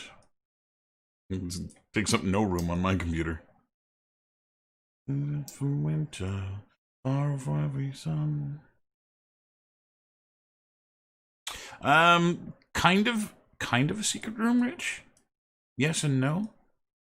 Heart turn cold. So what I'm doing here is, all right, dude. I'll talk to you, man. So what I'm doing here, Rich, is using what they call a persistent level, which I'm sure you've done something like this with Unity. But in my maps, I have a map called persistent, and this map is technically empty, but it's a parent map, and the other maps live in that map. And the reason that that's beneficial is that when you load the persistent map, you can actually start streaming the other maps in. And so the stuff that you saw out here, which you were calling secret levels out here, is actually there's three maps that I have. The one that we're in right now, which is just called Cabin in the Woods, and then I've got the map that's called Menu, which has that's where my camera is, that's where the character is. And this is, if I turn the light on so you can see it a little bit better, it's just a little cluttered room, right? There's not really much else going on here. And it serves as a background for my menu. So the menu kind of loads here, and then you get the writing all on screen. And so that's what that one is.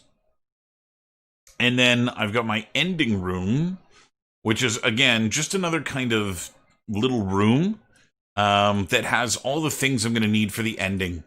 And so I've done some stuff like I put a few grills under the light bulb here so that it gives me shadows in the ground. And I've made a lattice work of these beams. And I threw some stairs in, just a little bit of clutter. Not as much as the other one, but just a little bit. And so those are my other two maps. And so if I go to the persistent map and I leave here, you'll actually see where they all live. So down here at the bottom, this is the menu map, this is the ending, and then this is my world. And so they're all kind of living in the same type thing. And so yeah, so what it allows for is level streaming, which just means you don't see low-res textures when the game plays. Instead, it's going to start streaming everything as soon as the game loads. So all my textures just kind of show up the right resolution already. Which is just nice. Anything else like that? What is that? Just walk away. So I'm getting a weird issue right now.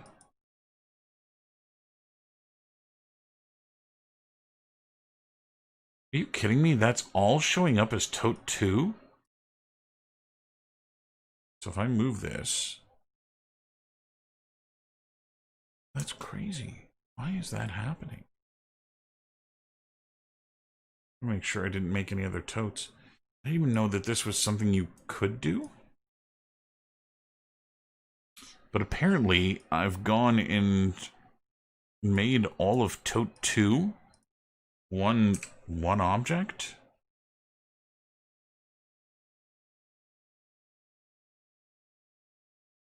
Oh yeah, look at that. I must have had those. Yeah. Must be what I had. It was that selected instead of this. And that's probably why I got all batshit crazy on me. Yeah, now it's listed as Toad 3. Crazy. I didn't even know you could do that.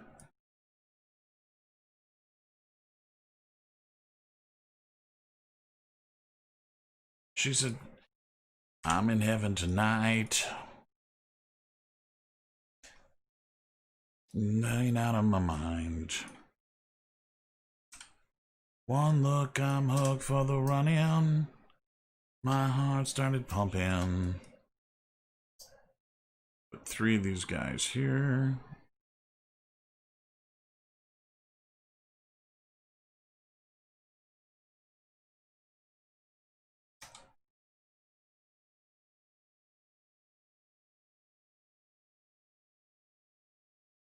Yeah, well, that's the idea, man.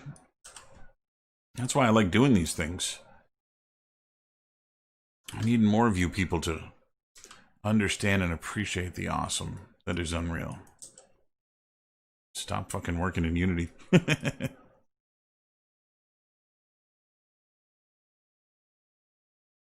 I'm internally high. My late phone, you got me running. Keep on coming.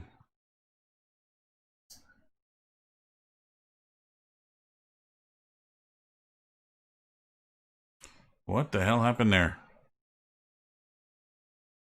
Oh, I'm in the persistent level. Son of a shit. I didn't realize I had done that.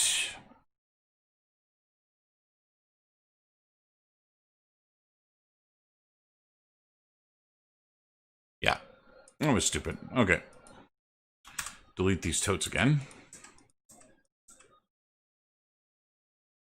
Bring my map back and go into the map.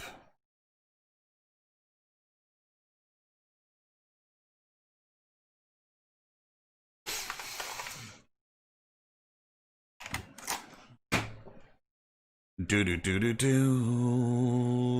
do do do do do. Yeah, give me a hell.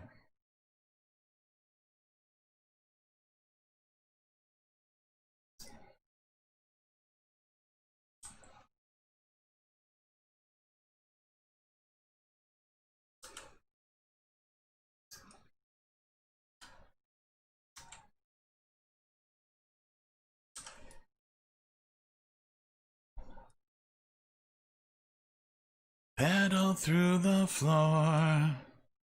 You better hold on tight. I don't know if I can actually put one of these up here. Apparently I can.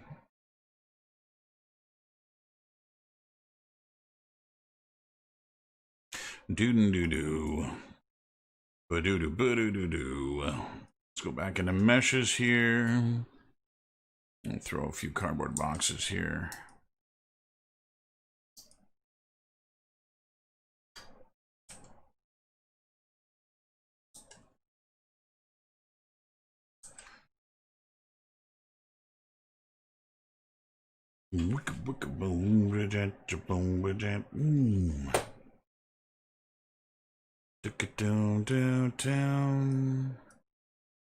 Okay, let's do this again. Chill like Flint.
And now I'm just found.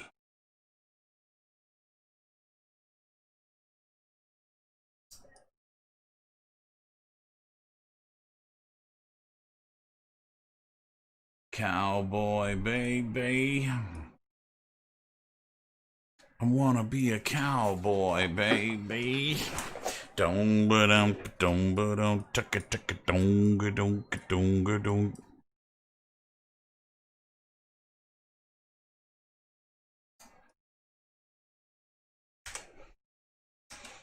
Mm-hmm.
Hollywood and Vine. Gonna be a cowboy.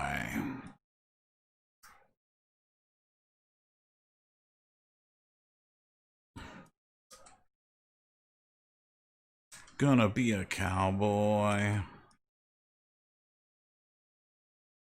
Gonna be a Hollywood and Vine.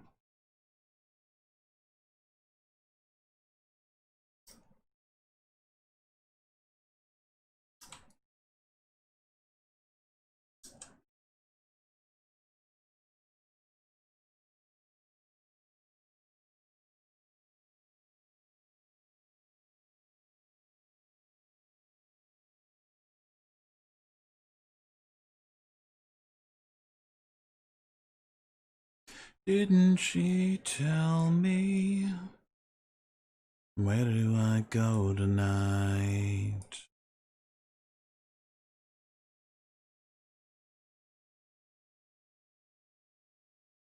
Be happening to me.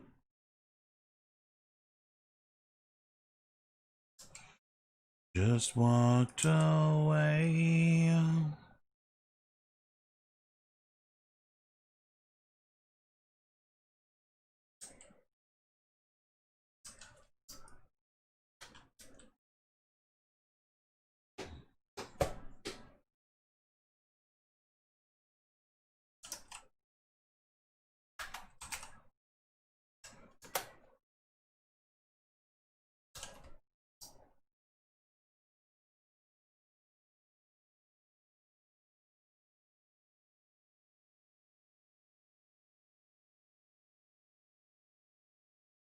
Where to go tonight?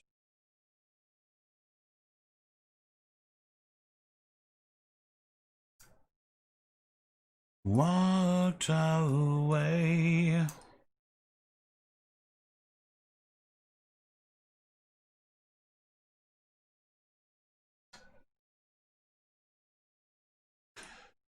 Not alright was my first love.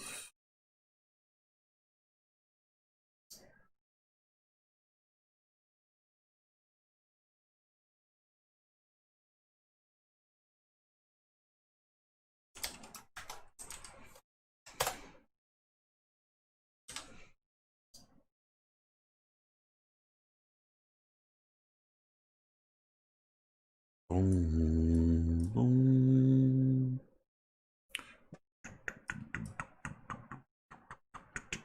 Boom. We were numb, okay.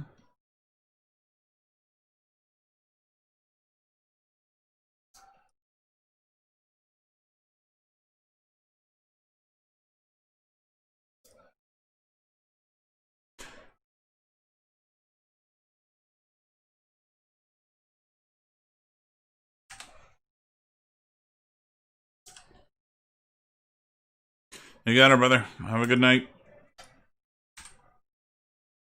I'm about done here myself.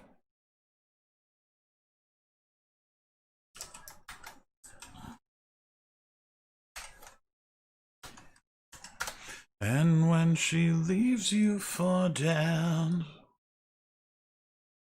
I think the last thing I want to do, I mean, I'm still going to be placing a ton of these totes everywhere. And only a couple hundred polys, they're a really nice way to fill up a lot of this environment. And they're a nice size here too.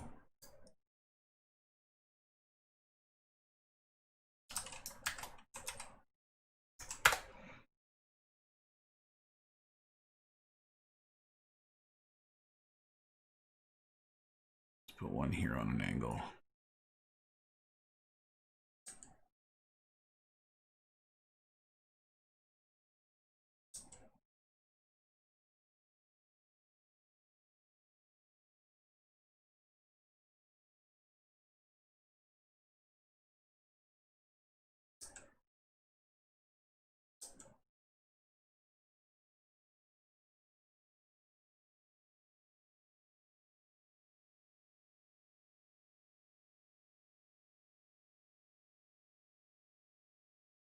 I just want to have a little walkabout here.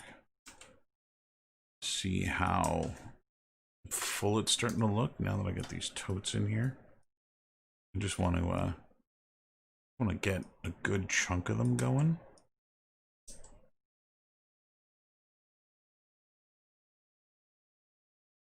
But a lot of places I wouldn't mind.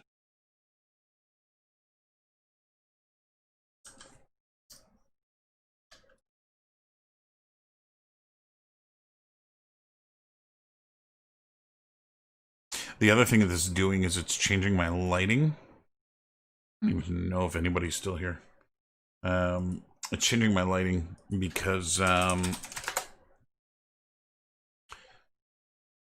not getting as much as many bounces. Right, the totes are actually blocking a lot of the light from getting from any one place in the map to another place. And so that is a little bit destructive.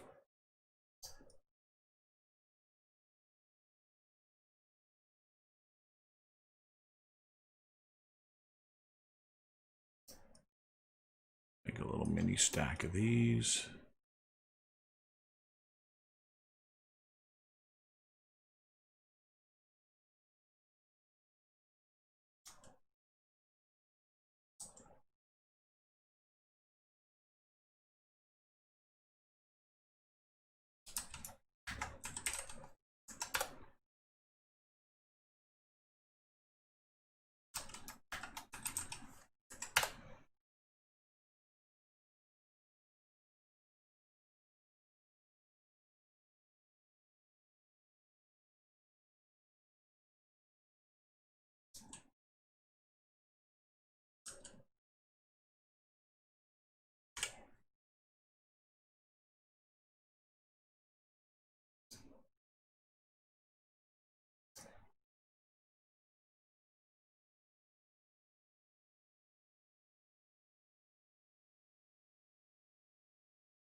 I think I need one more kind of container.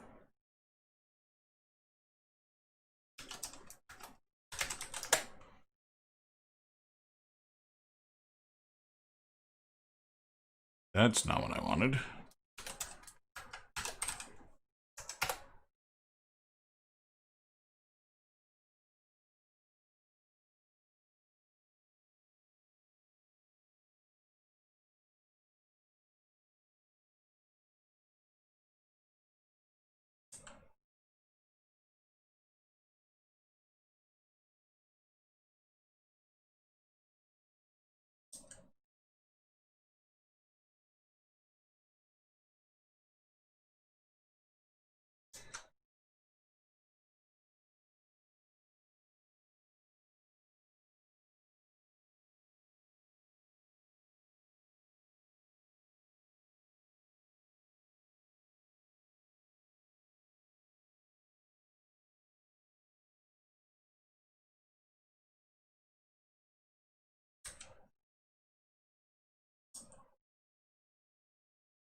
I think I'm only just now getting to a point where I'm happy with it.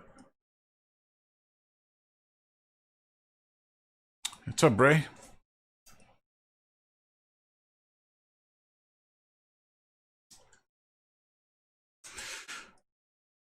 I think now it's starting to feel cluttered to me now. I mean, I've still got a lot of empty shelves to go. And the more of these I can fill up here with this stuff, the better. But I think I need another container. I need another large object in order to fill up these shelves.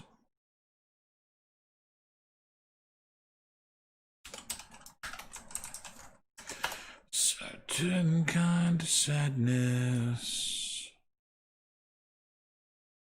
resignation to the end, always the end.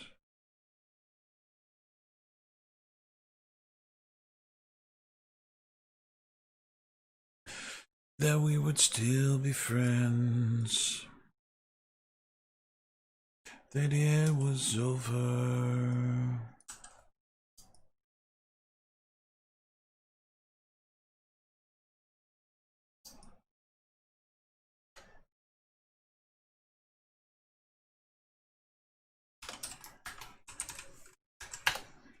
I feel so rough, but you didn't have to stoop so low.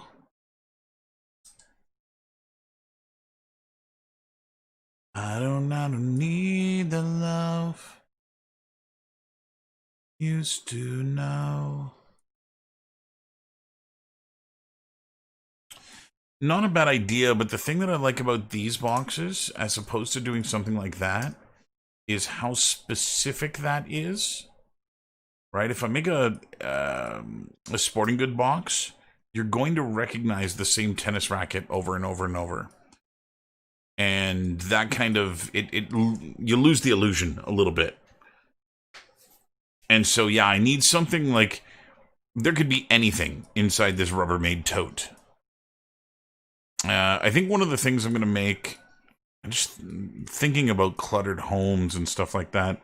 I think one of the things that I'm going to make is a stack of newspapers, because I think that'll read really, really well.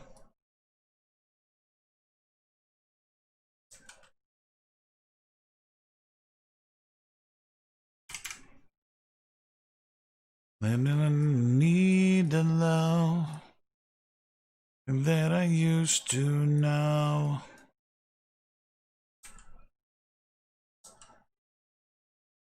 That I used to know.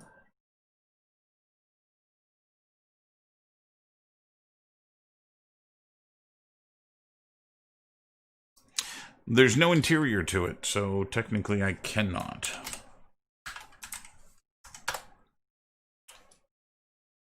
And I don't want to go make an interior. I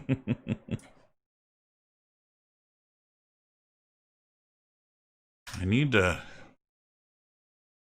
see it a little bit more open. The more I look at it, the less I like the guitar sitting over there.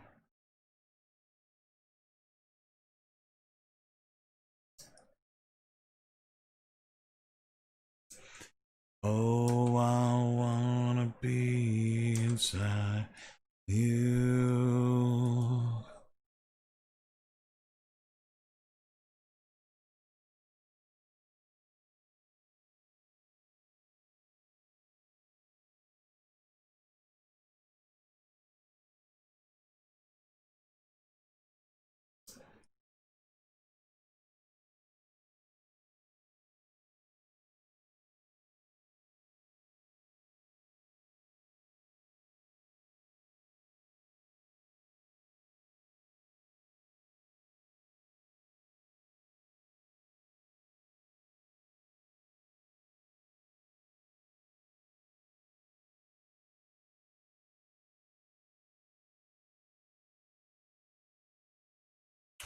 The more I place, the more I'm finding that the light is too dark. Okay. I'm going to go have a wander around. The lighting is a little bit brighter in game.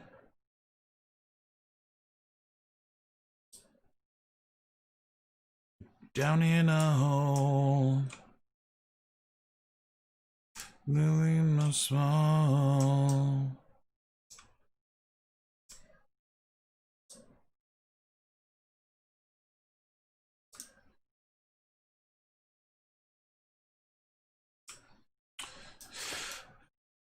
Fly.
I think the range is still too big.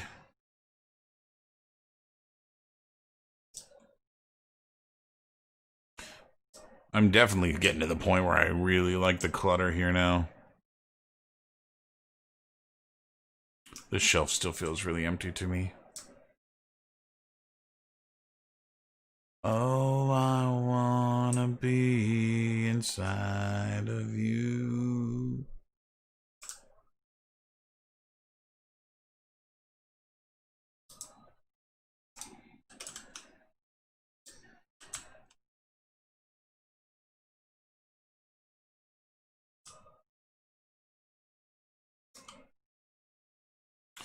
I'm not liking the shadows this hat is casting.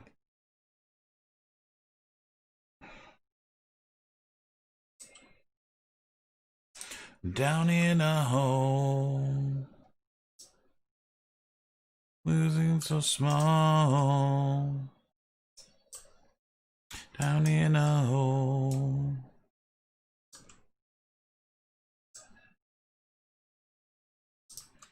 That is probably the coolest thing that's in here. So if you look at the tarp right here, just to the right of where the kid is, there's a candle behind the tarp. And the tarp has subsurface scattering on it. So you're actually seeing candlelight just skimming the tarp. Which, man, that looks fucking cool. You can just see it kind of flickering through there.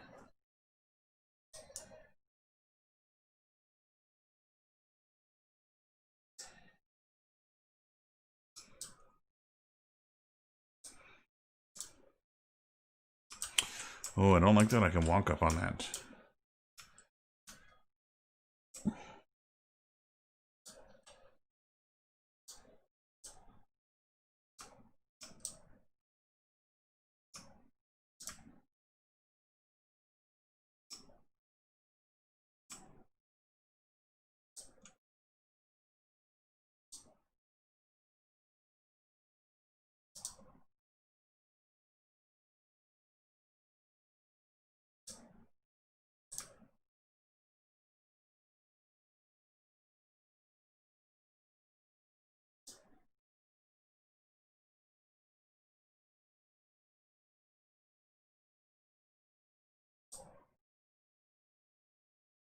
I don't think I can get on this anymore.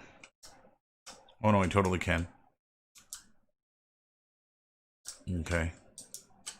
I'll have to put a tote or something in front of that. Do do do do.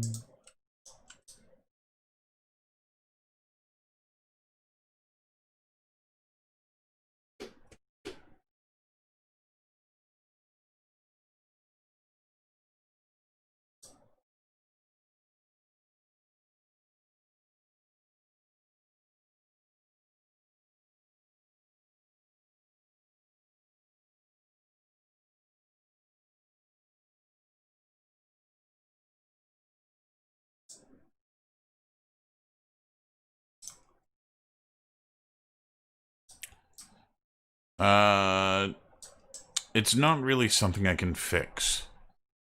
So the way that the system works, when you pick up an object, what you're seeing right now on screen is actually another copy of that same mesh. I'm spawning another copy right in front of the camera, and I'm blurring the entire render in the background. So that makes it look like there's actually something else going on. But this is just like, it's actually a mesh floating right in front of the kid. And it's just, like I said, it's just kind of floating there. And so, yeah, so it's not something that I can fix. If I put a light bulb in here so that it lights up this mesh, it'll actually light up the world because that object is in the world. And so some of them are dark when you view them because, well, when you look at this one, for instance, the light is over here behind it. And so, you know, you can get to a point where you can get the light in the right angle that you can see it correctly. But it's just the nature of this map and how it's put together. That yeah, I ain't ever gonna get to a point where every one of them works really, really well. And so it is what it is, you know. I'm gonna have to just kind of live with it like that.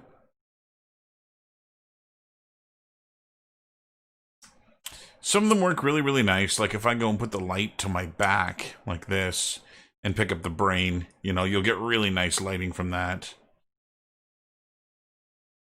But if I pick up this thing, the light's now behind it. And so I've tried to place them in places, right? Like this one is just a stick figure. And it's really nice silhouetted, right? When you get the light behind it, this works really, really well.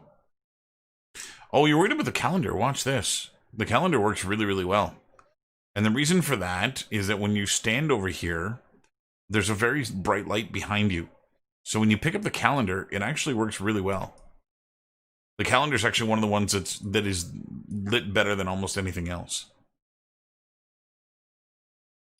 Which is also why I went and put the papyrus here too. Because the lighting works really, really well here. Again, you've got your back to the light, which is when this system works its best.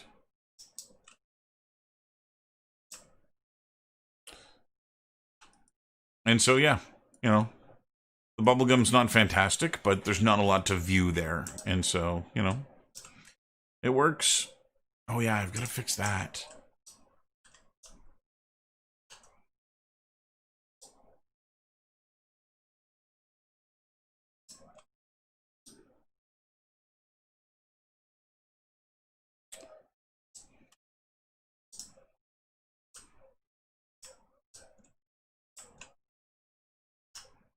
And I can't get up the stairs.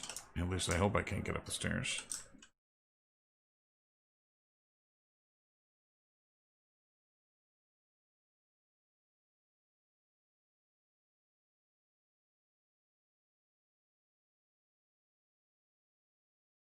I gotta fix the kid's hair still.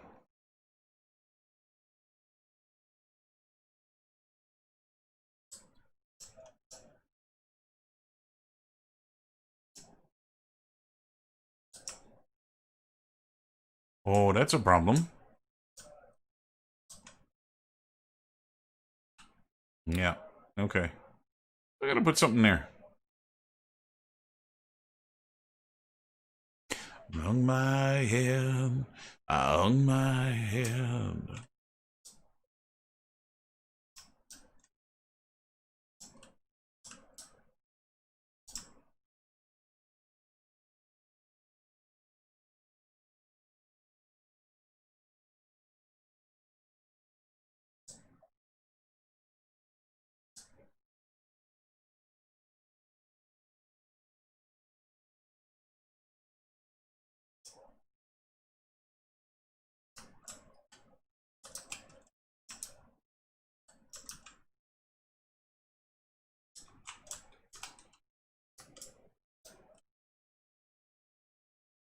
Can see that box is empty, but I don't think I care. So this is still a problem. I might have to put a collision volume in here to stop that from happening.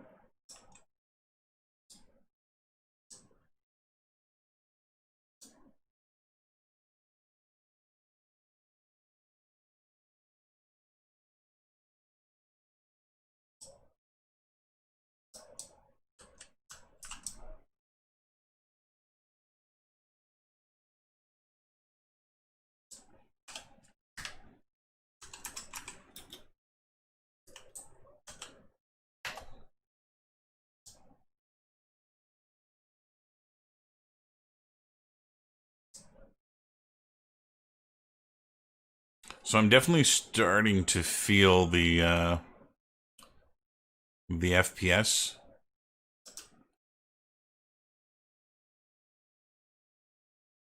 It seems like it's most expensive here.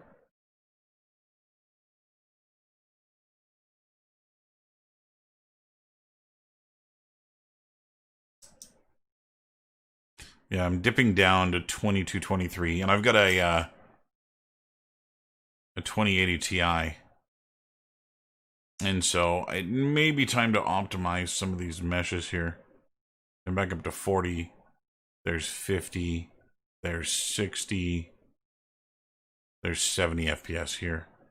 This corner works really, really nice. 70 FPS. But then you turn this way and it drops down to 30, 20, 30. So maybe time to optimize a few things. Got a lot of polygons in here. I may also want to just see what's costing so much. Anyway. Funny, an editor. It's butter smooth, man. I don't know, I'm dipping down here too.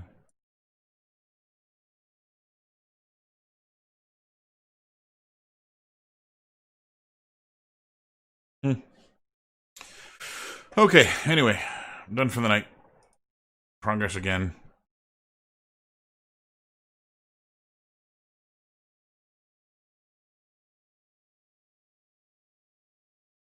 Yeah, I might have to make something really low poly to fit on these shelves. I may also have to go into the mega scans and clean them up. Because they're some of these things are really expensive in terms of topology. For instance, there's a jerry can, it's 3,000 for just this thing. You know, and I could probably low poly this myself in like 200 polys. And so some of their stuff is just mental. And it may require some cleaning. This guy's not bad. This thing's only 400, which is decent for something of that size. You can see that it's, you know, it's been LOD'd down. But yeah, some of these meshes are not useful. There, look at this guy, 18,000 triangles on this thing, and so this is definitely something that, you know, could use with a cleanup in terms of wireframe, in terms of the topology. It's just too much for what it is. And so I don't know that I'm going to have time to retopple everything. But some of these things are just... That one's 26,000. And I mean, I do like them. They're nice assets. It's just a shame that they're that expensive. And the LODs, like the reason I'm using the highest LOD is that their other LODs are garbage.